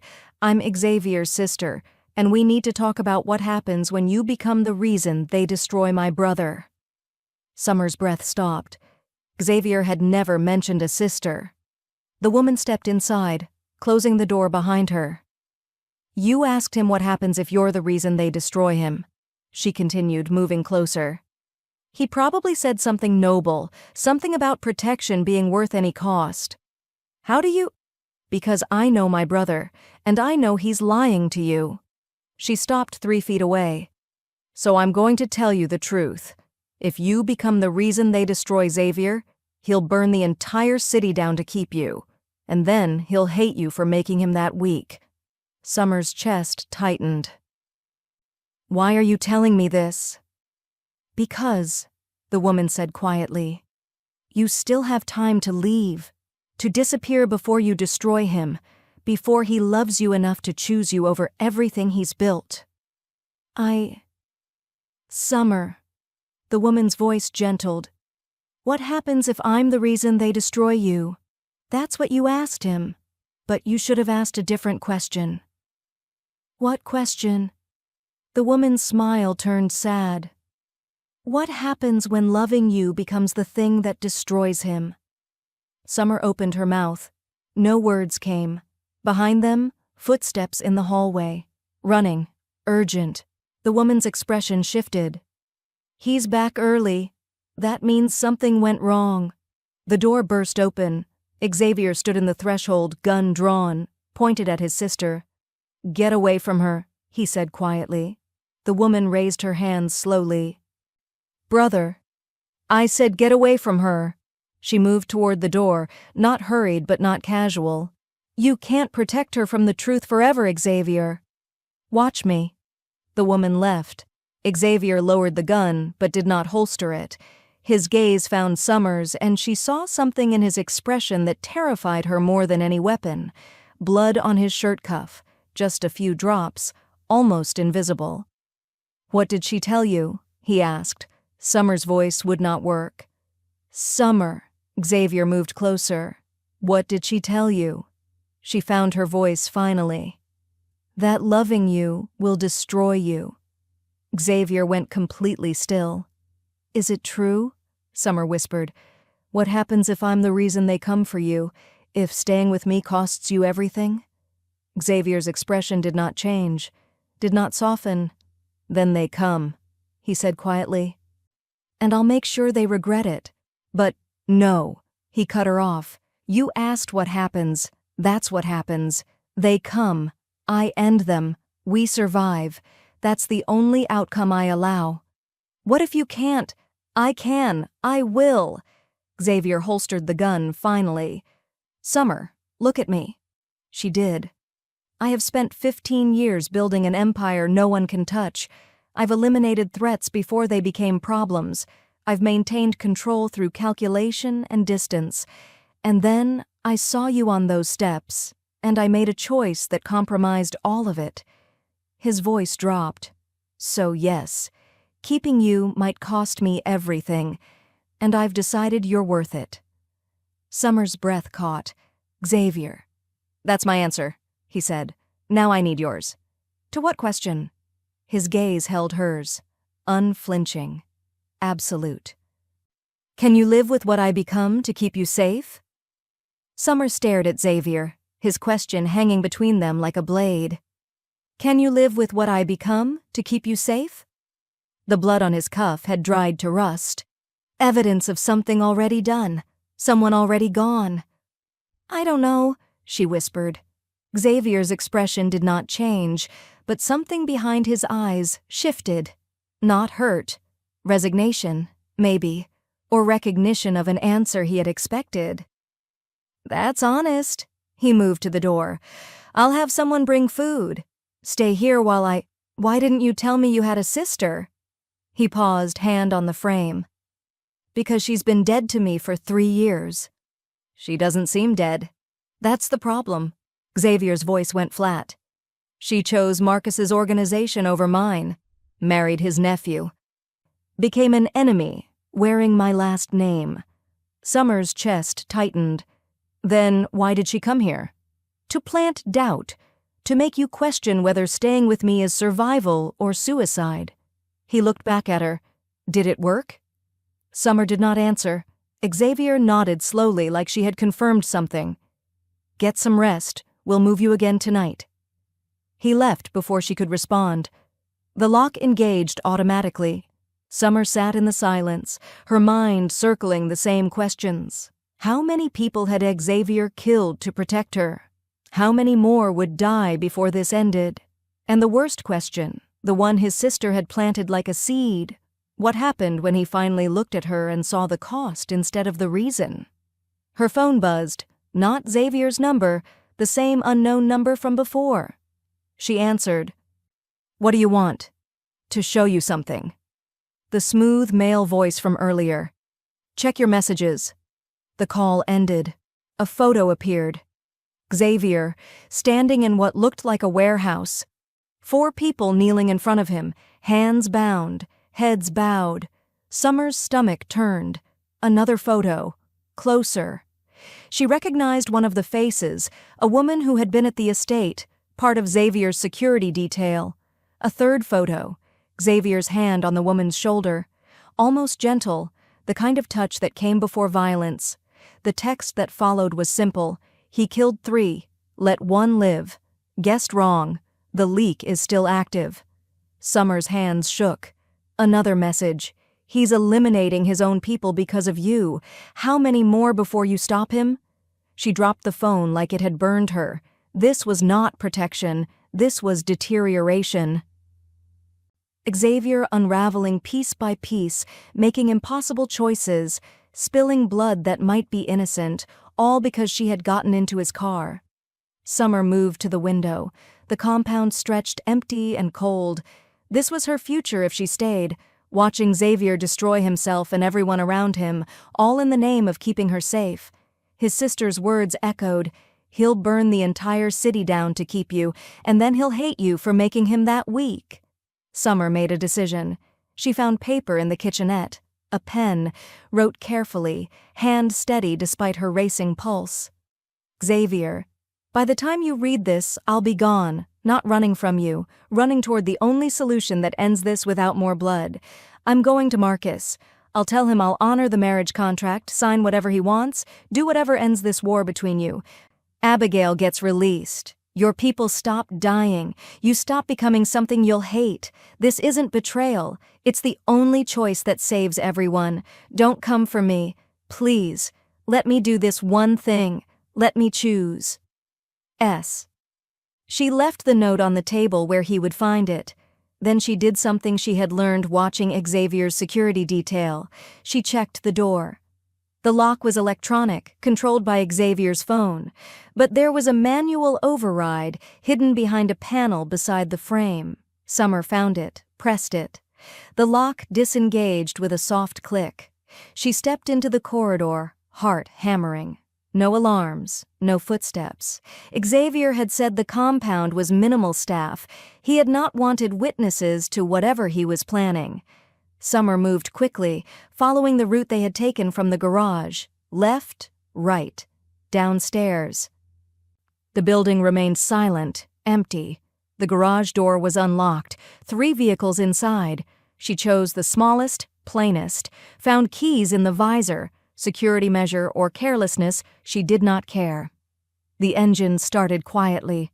The garage door opened with a button press. Summer drove out into evening air, compound shrinking in the rearview mirror.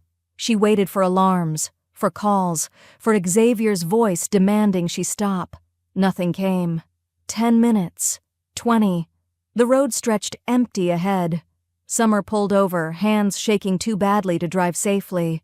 She retrieved the phone Xavier had given her, found Marcus's contact information in a file Xavier had left accessible. Intentionally, she realized. He had wanted her to be able to reach Marcus if needed. She typed carefully, "This is Summer Logan. I want to negotiate. Alone. No Xavier. Just me." The response came within seconds, finally showing some sense. "Where are you?" She gave her location. 20 minutes. Come alone. She would not be alone. Marcus would bring people, but she did not have a choice. Summer sat in the car, watching darkness gather, and wondered if this was courage or surrender. If Xavier would understand, or if she had just destroyed the only thing he had asked of her. Trust. Headlights appeared in the distance. She got out of the car, standing in the road, waiting. The vehicle approached slowly. Black SUV, tinted windows. It stopped 20 feet away. Marcus stepped out. Alone, as promised. But Summer saw movement in the vehicle, others waiting. "Summer?" Marcus's voice carried across the distance. "This is unexpected." "I'll honor the contract," she said. "Sign it. Marry whoever you want. Whatever ends this." Marcus tilted his head, studying her. "And Xavier? He's agreed to this?" "Xavier doesn't know." "Ah." Marcus smiled. "Even more interesting. You're offering yourself to save him. I'm offering myself to stop innocent people from dying." "Very noble." Marcus moved closer. "And what makes you think I'll accept? That I won't just take you and continue pressuring Xavier anyway?" Summer's throat tightened. She had not considered that. "Because you're a businessman. You wanted me for the contract, for the leverage. I'm giving you both, willingly. That's worth more than a war with Xavier." "Is it?" Marcus stopped 5 feet away. "Or is it worth more to destroy him completely? To take from him the one thing he's decided matters?" Summer's pulse hammered. "Then you never wanted peace." "I wanted submission." "There's a difference." Marcus pulled out his phone. "But you're right about one thing. You willing is worth more than you resistant." He made a call, spoke too quietly for Summer to hear. Behind him, the SUV doors opened. 3 men emerged, large, professional. One carried zip ties. Summer's breath caught. "You said alone." "I said come alone. I never promised anything about me." Marcus gestured to his men. "Take her. Secure location. And someone call Romano. Tell him we have what's his. If he wants her back, he knows what it will cost." Summer ran. Not toward her car. They would catch her. Into the trees lining the road. Dark, unfamiliar. But movement was better than capture. Footsteps behind her, heavy, fast. She did not get far. An arm caught her around the waist, lifting her off her feet. She fought, kicking, clawing. But the grip was iron. "Stop," a voice said in her ear. Not unkind, matter of fact. "You'll hurt yourself." Summer went limp, conserving energy. The man carried her back to the road like she weighed nothing. Marcus watched, expression unreadable. "Put her in the vehicle." "No!" Summer's voice cracked. "I came willingly. I'm cooperating. You don't need to." "You ran. That's not cooperation." Marcus nodded to his men. "Secure her. We move now before Romano realizes what's happened." They zip-tied her wrists. Not tight enough to cut circulation, but enough to make escape impossible. Pushed her into the SUV, 1 man on either side, the third driving. Marcus climbed into the passenger seat, making another call. "We have her. Yes. No, she came to us. Wants to trade herself for peace." He listened, then laughed. "I know. Touching. No. Don't call Romano yet. Let him find the note. Let him panic. That's when people make mistakes." The SUV moved. Summer sat between her guards, hands bound, watching trees blur past the window. She had made a choice, tried to save Xavier from himself, and instead, she had given Marcus exactly what he wanted: leverage. The drive lasted 30 minutes. No one spoke. Summer's mind raced through scenarios, each worse than the last. What would Marcus do with her now? Would he really force the marriage? Or had that always been a cover for something worse? The SUV stopped. A building, abandoned factory maybe, isolated, no neighbors, no witnesses. They pulled her from the vehicle, walked her inside, down corridors that smelled of rust and mold, into a room that held only a chair and a table. They did not tie her to the chair. Just pushed her into it and left. Marcus remained, standing by the door. "Your boyfriend will be here soon. He's predictable that way." "He won't come." "Of course he will. You're his weakness now. Men like Xavier, men who've never allowed themselves to care, when they finally do, they become reckless." Marcus checked his watch. "I give him 20 minutes before he tears through this city looking for you." "I left him a note. Told him not to come." "Which guarantees he will?" Marcus smiled. "You really don't understand him yet, do you? Xavier Romano doesn't let anyone take what's his. Ever. You asking him not to come makes it worse." Summer's chest tightened. "This was supposed to end it.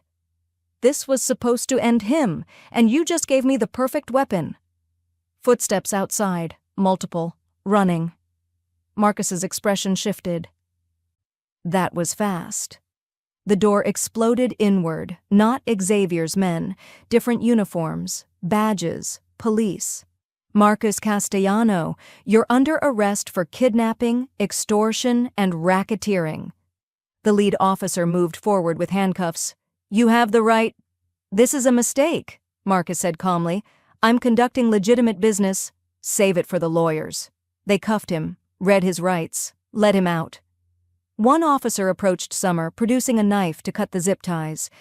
"Ma'am, are you all right? We received a tip about your location." Summer rubbed her wrists, mind struggling to process. "A tip from who?" "Anonymous, but detailed." The officer helped her stand. "We'll need your statement, and we'll need to contact whoever reported you missing." "That won't be necessary." The voice came from the doorway. Xavier stood there, suit immaculate, expression utterly controlled, but his eyes were wrong, too dark, too flat. "Mr. Romano," the officer said, "we'll need to speak with you as well." "Of course, after I speak with Summer, privately." It was not a request. The officers exchanged glances. One nodded. 5 minutes. We'll be right outside." They left. Xavier stepped inside, closed the door. The silence was deafening. Summer stood frozen, watching him. He had not moved from the doorway, had not approached, just stood there, looking at her like she was something he was trying to recognize. "You left," he said finally, quietly. "I had to." "You offered yourself to him. To end this. You ran from me. To save you." Xavier's jaw tightened. "You think I needed saving? You were killing your own people, Xavier, innocent people, because of me. Not innocent. Incompetent. There's a difference." His voice was too calm, too controlled, and not because of you, because they failed. "That's not— You don't get to decide that." Xavier finally moved, crossing the room in 3 strides.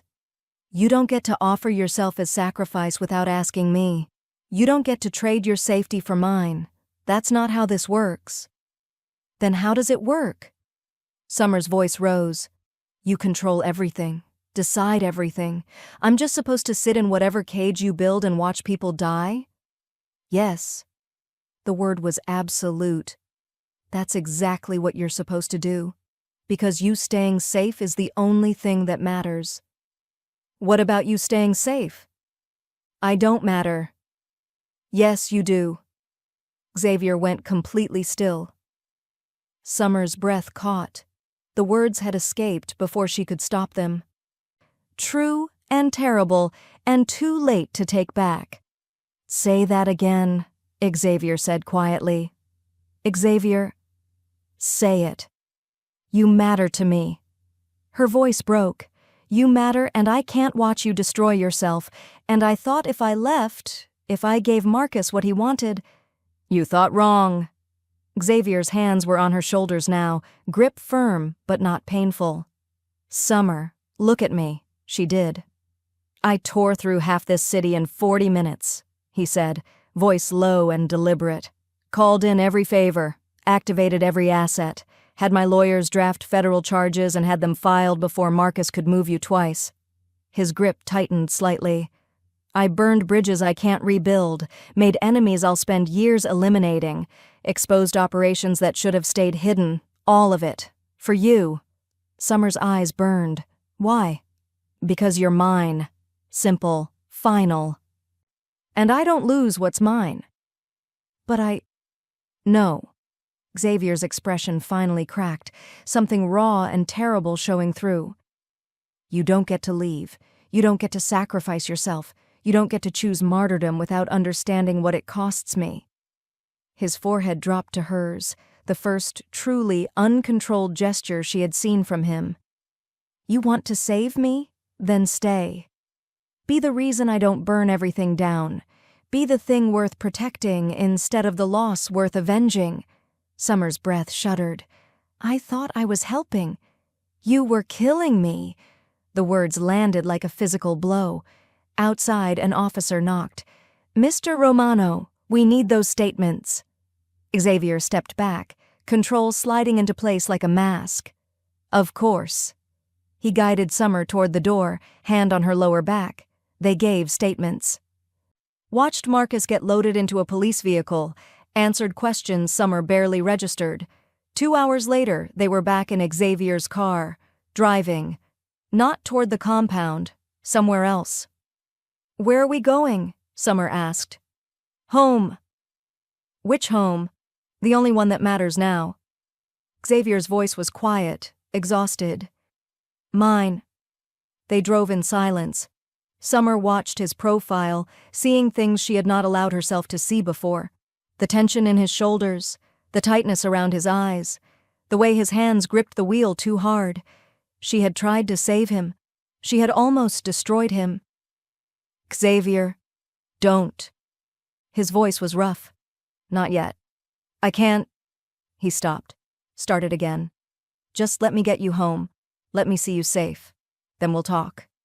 Summer nodded, throat too tight for words. They pulled into a driveway.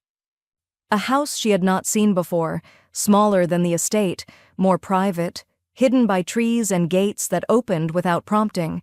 Xavier parked, got out, came around to her door, opened it, extended his hand. Summer took it. They walked inside together. The house was dark, quiet. Xavier turned on lights as they moved through rooms that felt lived in, personal.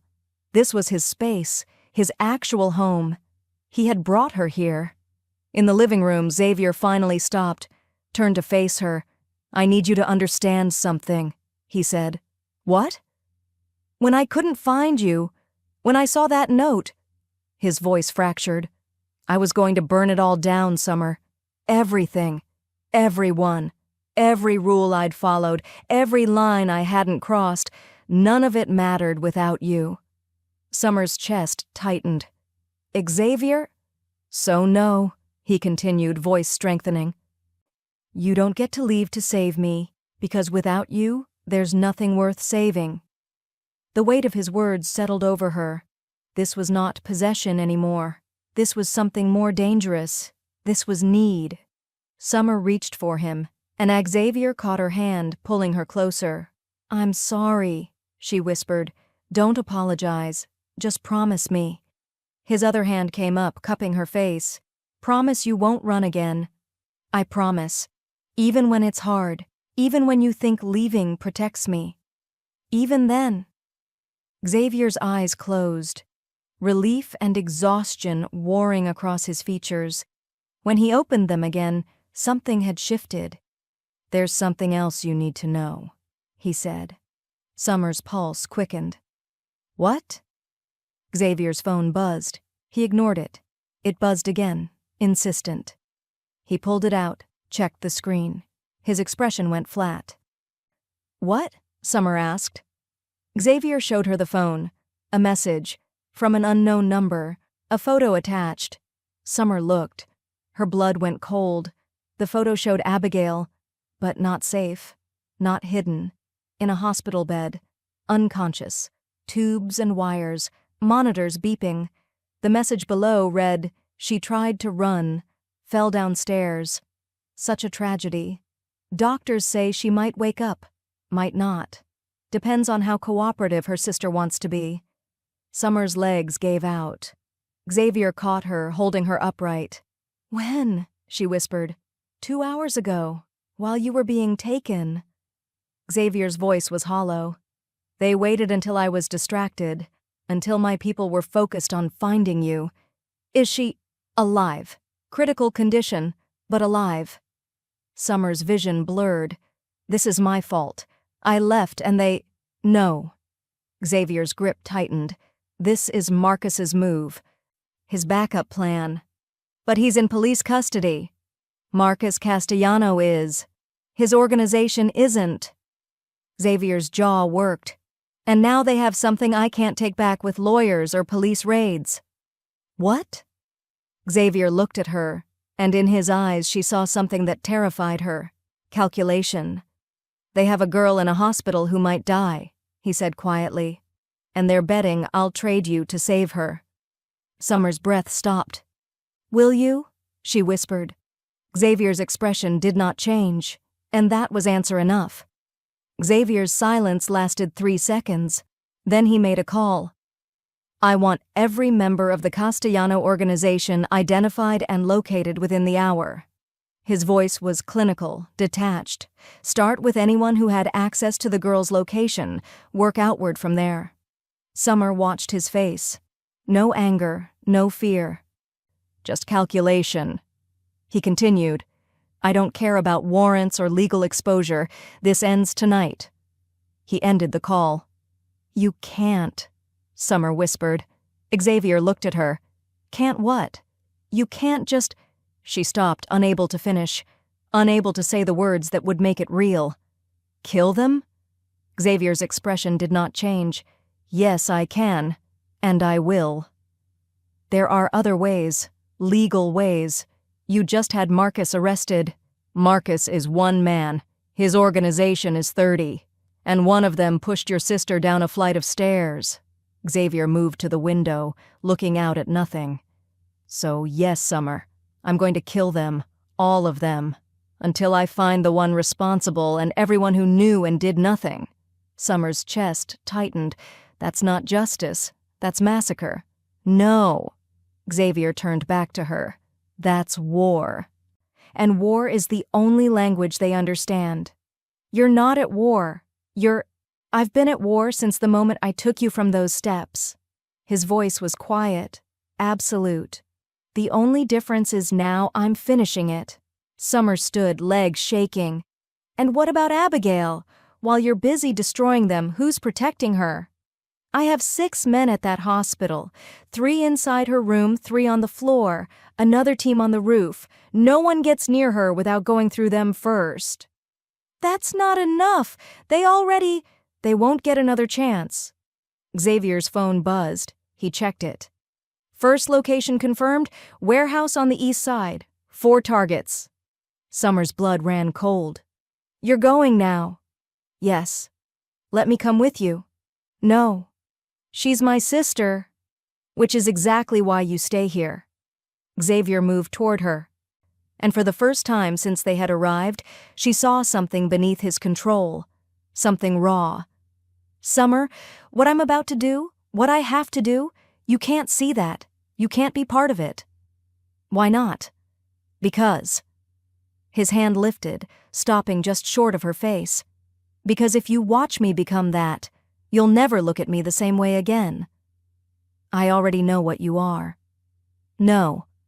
Xavier's voice dropped. "You know what I've told you, what you've guessed, but you haven't seen it. And I need—" He stopped, started again. I need you to still be able to look at me tomorrow." The admission landed like a physical blow. Summer reached up, catching his hand, pressing it against her cheek. "Then don't go. Let the police handle it. They can't." Xavier's fingers curled against her skin. "The law moves too slowly, has too many rules. By the time they build a case, Abigail could be dead, or worse, they could move her. Use her again. I won't allow that." "So you'll kill for her?" "I'll kill for you." His gaze held hers. "She matters because she matters to you. But make no mistake, Summer, this isn't about her. It's about anyone who thinks they can threaten what's mine and walk away." Summer's breath caught. "This is what your sister meant. This is you burning everything down." "Yes. And after? When they're all dead? When there's no one left to threaten us?" Xavier's expression shifted, something almost vulnerable crossing his features. "Then we find out if you can still want me with blood on my hands." He pulled away, moving toward the door. "Wait." Summer followed.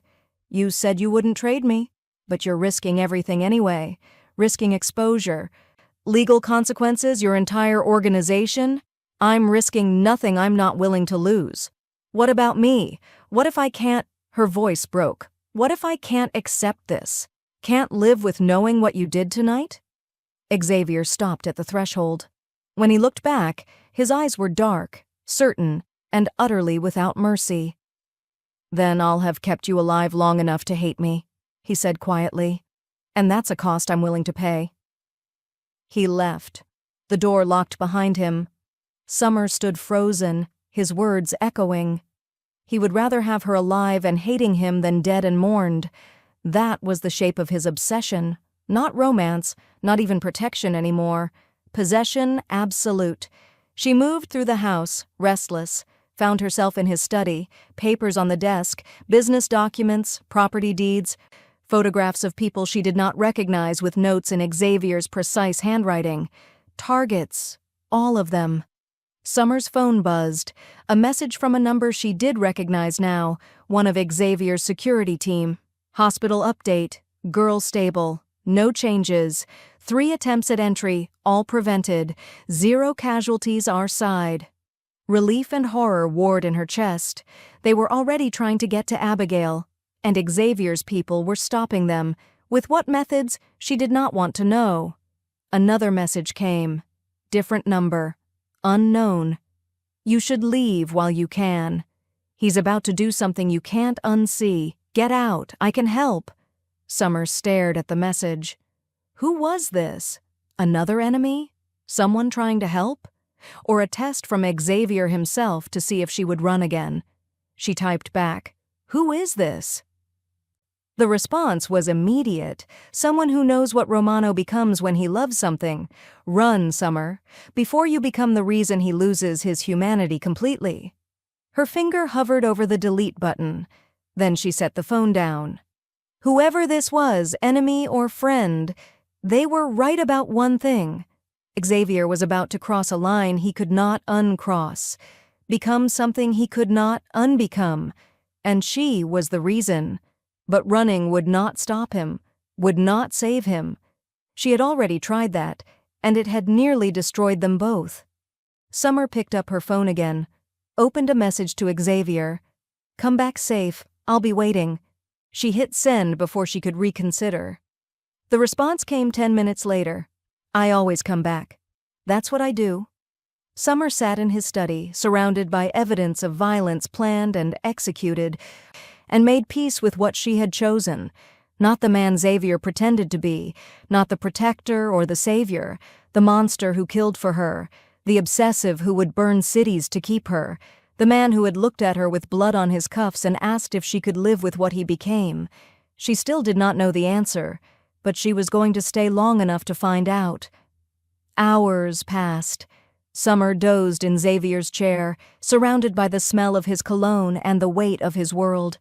Her phone rang at 3 a.m., not Xavier, his security chief.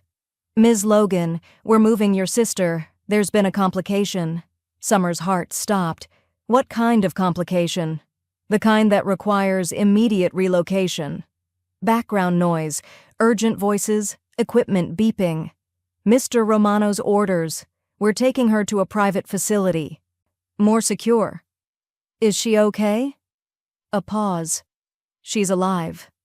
That's what matters right now. The call ended. Summer tried Xavier's number. It went straight to voicemail. She tried again. Same result. Panic clawed at her chest. Something had gone wrong. Xavier was unreachable. Abigail was being moved. The front door opened. Summer ran toward it, relief flooding through her. Xavier stood in the entryway, suit jacket gone, shirt sleeves rolled up, and on his hands, his forearms, blood. Not drops this time, evidence of something visceral and close. "Tell me you're okay," Summer whispered. Xavier's gaze found hers. "I'm fine. The blood isn't mine." He moved past her, heading for what she assumed was a bathroom. "Your sister's being moved to a facility I control. She'll be safe there." "What happened? Why did you—" Summer followed him. "Xavier, talk to me." He stopped at a sink, turned on the water, began washing his hands with methodical precision. "We found the ones responsible for Abigail, 3 men. They're not a problem anymore."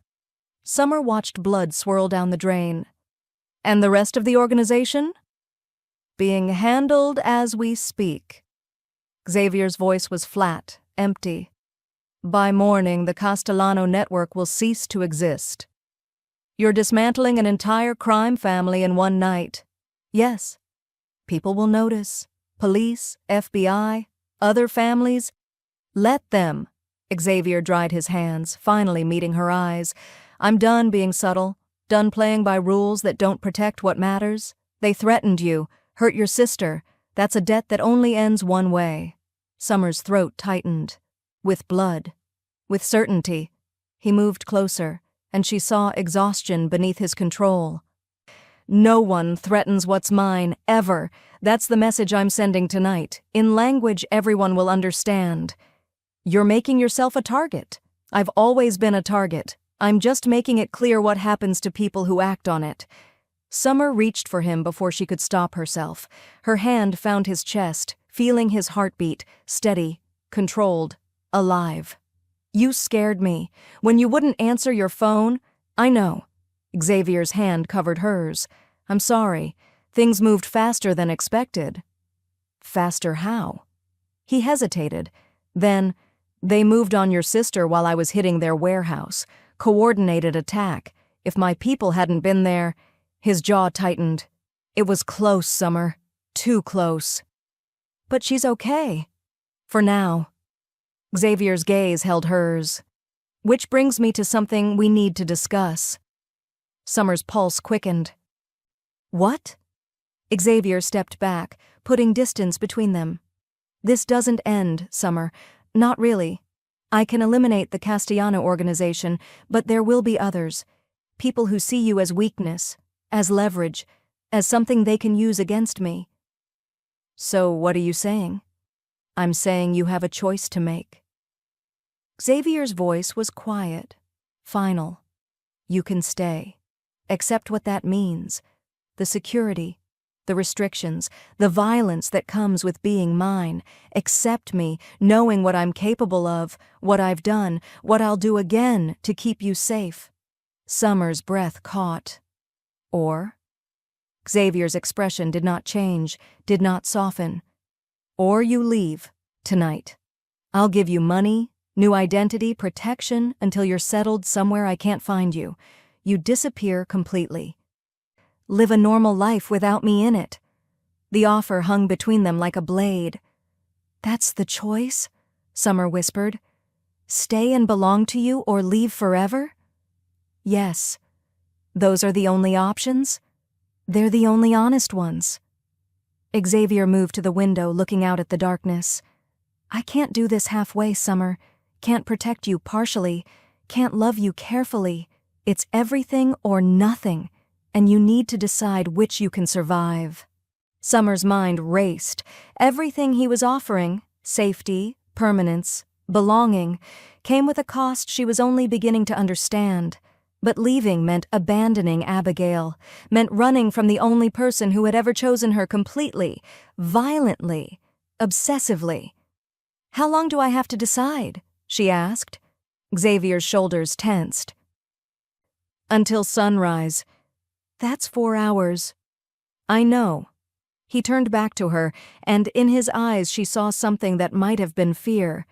"But I need an answer, Summer, because I can't keep doing this. Can't keep wondering if you're going to run, if you're going to leave, if one day I'll wake up and you'll be gone.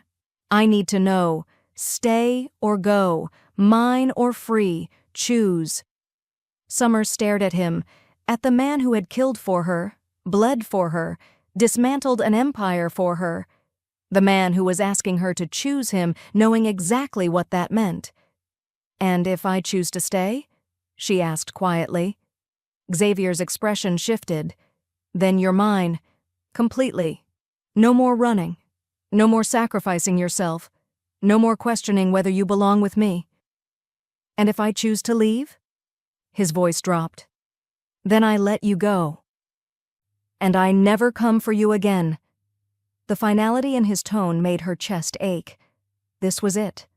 The moment everything crystallized, stay and accept the monster, or leave and lose the only person who had ever made her feel chosen. Summer opened her mouth to answer. Her phone rang. Both of them froze. Summer looked at the screen. Hospital. The number for Abigail's private facility. She answered. "Hello? Ms. Logan." A voice she did not recognize. Clinical, professional. "You need to come to the hospital now." "What's wrong? Is Abigail—" "Your sister is awake, and she's asking for you. But there's something else you need to know." Summer's grip tightened on the phone. "What?" The voice on the other end paused, then carefully. "She remembers what happened, who pushed her, and she says she knows you. Says the person who hurt her claimed they were doing it to save you." Summer's blood went cold. She looked at Xavier, whose expression had gone completely flat. "Who?" Summer whispered into the phone. "Who did she say it was?" The answer made the room tilt. "She said it was Xavier Romano's sister." Xavier's sister. The words hung in the air like smoke, choking and inescapable. Xavier's expression went completely blank. Not surprised, not angry, just empty, like something inside him had calcified into stone. "Get in the car," he said quietly. Summer did not argue. They drove in silence. The city was dark, empty at this hour. Xavier's hands were steady on the wheel, but Summer saw the tension in his jaw, the way his knuckles had gone white. "You knew," she said finally. "You knew it was her?" "I suspected." His voice was flat. The leak, the timing, the way information kept reaching Marcus, it all pointed to someone inside, someone who knew my movements, my properties, my weaknesses. "Your sister." "My former sister." Xavier's correction was surgical. "She stopped being family the day she chose them over me." Summer watched his profile. "But you didn't tell me." "What would I have said? That the woman who came to warn you about me was actually the one putting you in danger? That family is just another word for potential betrayal?" His grip tightened on the wheel. "You wouldn't have believed me, not then." He was right. She would have thought it was manipulation, another way to control her perception. "What are you going to do?" Summer asked. Xavier's silence was answer enough. They arrived at the private facility within 20 minutes. Xavier's security detail was visible now, no longer hiding, just present. A statement, a warning. Inside, a doctor met them, young, nervous, clearly aware of who Xavier was. "The girl is stable," the doctor said. "Awake, lucid. She's been asking for her sister." "And my sister?" Xavier's voice was cold. "Where is she?" The doctor paled. "Security detained her when she tried to enter the room. She's being held in the administrative wing." Xavier nodded once. "Keep her there, no calls, no visitors. I'll deal with her after I've seen the girl." They moved through sterile corridors to Abigail's room. Xavier's hand found Summer's lower back, familiar pressure, grounding. The door opened. Abigail lay in the hospital bed, small and pale against white sheets. Her left arm was in a cast, bruises darkening her jaw. But her eyes, green like Summer's, were open and alert. She looked at Summer, then at Xavier, and something that might have been recognition crossed her features. "You're her," Abigail said quietly, "the one they kept talking about." Summer moved to the bedside. "I'm Summer, your half-sister." "I know." Abigail's gaze did not leave Xavier. "And you're the one they wanted to hurt by hurting me." Xavier said nothing. "The woman who pushed me," Abigail continued, voice steady despite the tremor beneath it.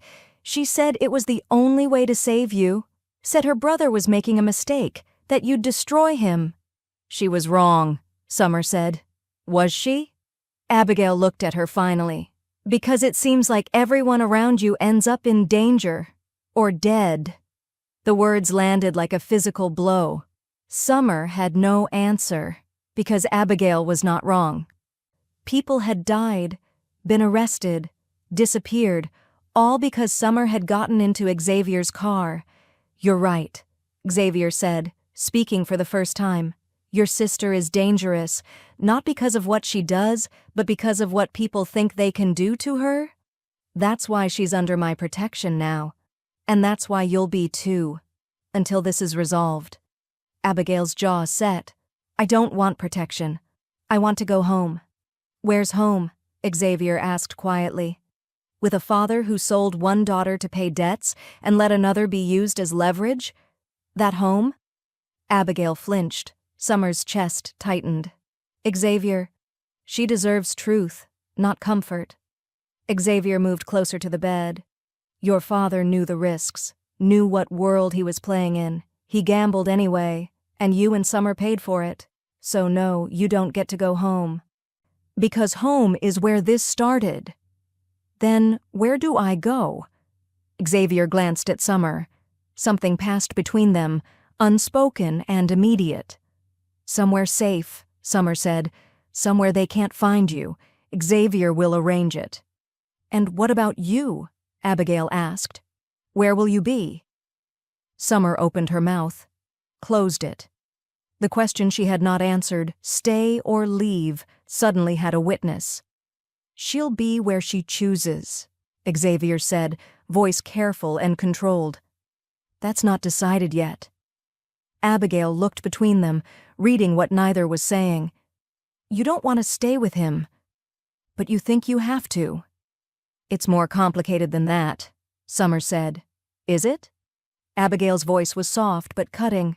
"Because from where I'm lying it looks pretty simple. You stay, people die. You leave, people die. Either way, someone pays. The only question is whether you're willing to watch it happen." The brutal honesty of 16 years old, with nothing left to lose. Xavier's phone buzzed. He checked it, expression darkening. "They're moving my sister to a more secure location. I need to go." "No."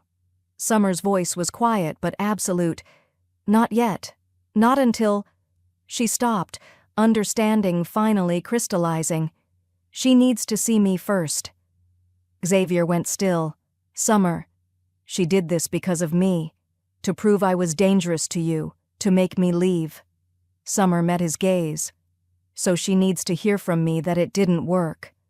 It's not safe. I'll be with you, your security. That's safe enough." Summer moved toward the door. "And I need to see her, need to understand why someone who shares your blood would do this."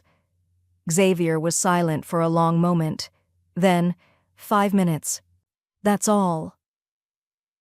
They left Abigail with a security detail and moved through the facility. Xavier's hand never left Summer's back, constant pressure, silent reminder of possession and protection intertwined. His sister was being held in a small office, 2 guards outside. Inside, she sat in a chair, hands zip-tied in front of her, looking almost bored, until she saw Summer. Then something flickered across her face. Satisfaction. Or maybe recognition of inevitability. "You came," she said. "I wondered if you would." "Why?" Summer asked simply. "Why hurt a child to prove a point?" "Because my brother needed to see what you cost." Xavier's sister, Summer still did not know her name, leaned forward. "Every choice he's made since you has been wrong, reckless, emotional. He's burning everything we built for a woman he met days ago." "That was his choice." "No, it was yours." The sister's voice hardened. "You got in his car. You stayed in his house. You made him think you were worth protecting. But you're not. You're just another weakness waiting to destroy him." Xavier moved, but Summer stepped forward first, putting herself between them. "You're wrong," Summer said quietly. "I'm not his weakness. I'm his choice. And the difference is that weaknesses get exploited. Choices get defended." The sister laughed, bitter and cold. "You think this is defense? Look around you. Police investigations, rival families moving against him, people dead or disappeared. This is collapse, and you're the reason." "No," Xavier's voice cut through. "You are. You leaked information. You coordinated with Marcus. You pushed a child downstairs. That's not protection, sister. That's betrayal. I was trying to save you by destroying everything I chose to build." Xavier crouched in front of her, bringing himself to her level. "You were my family once, but family doesn't get to choose my life for me, doesn't get to decide what I'm allowed to want. You tried to take something that's mine. There are consequences for that." His sister's composure cracked. "What are you going to do?" Xavier stood. "You'll be relocated, somewhere distant. Comfortable but controlled. You'll have resources but no freedom, and you'll spend every day knowing you're alive because I allow it, not because you deserve it." "Xavier." "That's the mercy you get for being blood. Anyone else would be dead." He turned toward the door. "Get her ready for transport." They left her there, still calling his name, voice breaking on something that might have been regret. In the hallway, Xavier stopped. His hand found the wall, bracing himself. For the first time since Summer had met him, he looked uncertain. "Tired. Are you okay?" she asked quietly. "No." His honesty was sharp, painful. "But I will be." Summer moved closer, eliminating the careful distance. "Your family chose themselves over loyalty. That makes them strangers." Xavier looked at her. "But you haven't answered my question. Stay or leave. Choose, Summer." The moment had arrived. Dawn was coming. She could see it through the windows, gray light creeping across the sky. Summer thought about everything she had seen. The blood, the violence, the obsessive control. The way Xavier looked at her like she was the only thing keeping him human. She thought about running, about freedom, about a life without guards and threats and men who killed casually. Then she thought about being seen, being chosen, being protected so absolutely that a man would dismantle his own family to keep her safe. "I need something from you first," Summer said. Xavier's expression was careful. "What? Truth? No evasions, no protection?" She held his gaze. "Do you love me?" The question hung between them. Xavier was silent for so long Summer thought he would not answer.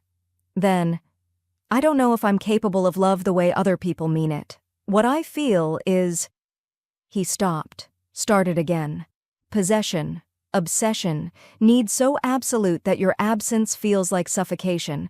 I look at you and I see something I won't survive losing." Is that love? Or is it something darker? I don't know. Summer's breath caught at the brutal honesty. "But what I do know," Xavier continued, voice dropping lower, "is that I will protect you until I stop breathing. I will kill anyone who threatens you. I will burn cities and destroy families and cross every line I swore I wouldn't cross, and I won't apologize for it. That's what I offer. Take it or leave it, but that's the truth." Summer stepped closer, eliminating the last space between them. "And if I stay, What does that make me? Mine. The word was absolute. Completely. No more questions about belonging, no more wondering if you're allowed to want this. You stay. You're choosing me. Choosing this life. Choosing everything that comes with it. Summer's hand found his chest, feeling his heartbeat under her palm. Steady, strong. Inevitable. I'm not choosing captivity, she said quietly. Xavier's jaw tightened. Then, I'm choosing partnership. On my terms. Summer's voice strengthened. I stay. I accept your protection. I accept what you are. But I get a voice. I get agency. I get to be part of decisions that affect my life. Not just someone you keep safe. Someone you trust. Can you give me that? Xavier was silent, calculating, weighing.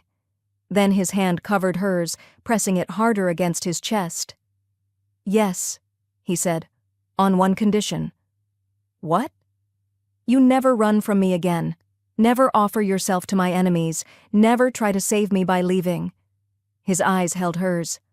I can give you agency. But I need you to promise you'll stay. That's non-negotiable. Summer considered. This was the bargain. Freedom within the cage, choice within possession. I promise, she said, no more running. Xavier's expression shifted, not relief, something deeper, like a man who had been holding his breath for days and could finally exhale.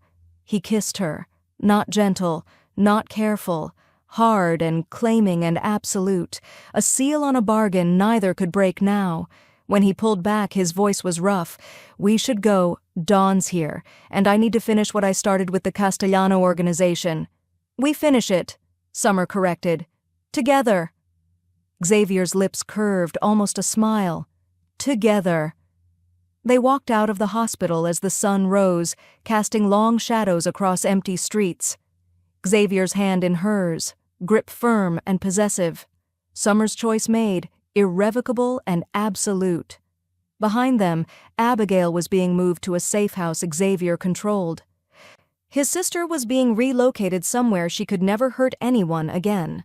The Castellano organization was being systematically dismantled.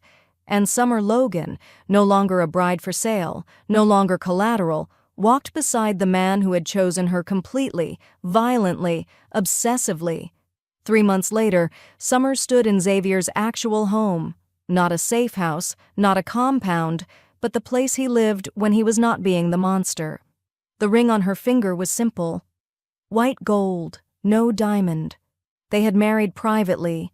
No witnesses except the lawyer and Lucia. No white dress, no veil. Just two people choosing inevitable possession and calling it something else. Summer watched the city through floor-to-ceiling windows, Xavier's arms around her waist from behind, his chin resting on her shoulder. Do you regret it? He asked quietly. Which part? Staying, choosing this. Summer was silent, feeling the weight of the ring, the warmth of his body, the security of guards she could not see but knew were there. No, she said finally. But ask me again in a year. Xavier's chest moved against her back, a silent laugh. I'll ask you every year, until you stop answering. What if I never stop? Then I'll keep asking. His arms tightened. That's how this works now. Forever questions. Forever choosing. Summer turned in his arms, looking up at him. I'm not your prisoner. No. Xavier's voice was soft, certain. You're my choice, and I'm yours. That's more binding than any cage. Summer kissed him, slow and deliberate. A confirmation of bargains made and promises kept. When she pulled back, Xavier was watching her with that expression she recognized now. Not love, exactly. Something darker, hungrier, more absolute. Obsession that had found its object and would never let go. I need to tell you something, Summer said. Xavier went still. What? Abigail wants to visit. She's settled, safe, but she wants to see me. Then she'll visit, under supervision. Xavier, non-negotiable. But his tone was gentle. She's safe because she's yours. But safety comes with conditions. You know that now. Summer did know, had learned it thoroughly over the past months. Safety in Xavier's world was absolute, but never free. Okay, she agreed. Xavier's expression softened fractionally. Okay. They stood there, holding each other, as the sun set over a city that had learned what happened when someone threatened what belonged to Xavier Romano. Summer had been rescued from steps outside a wedding she did not want. But she had not been saved. She had been chosen, and in Xavier Romano's world, what was chosen was kept, protected, possessed, forever. And Summer Logan, who had spent 27 years belonging to people who did not see her, had finally found someone who would never look away, even if his gaze was dark, obsessive, and utterly without mercy. She had chosen the monster, and the monster had chosen her back. That was the only truth that mattered now.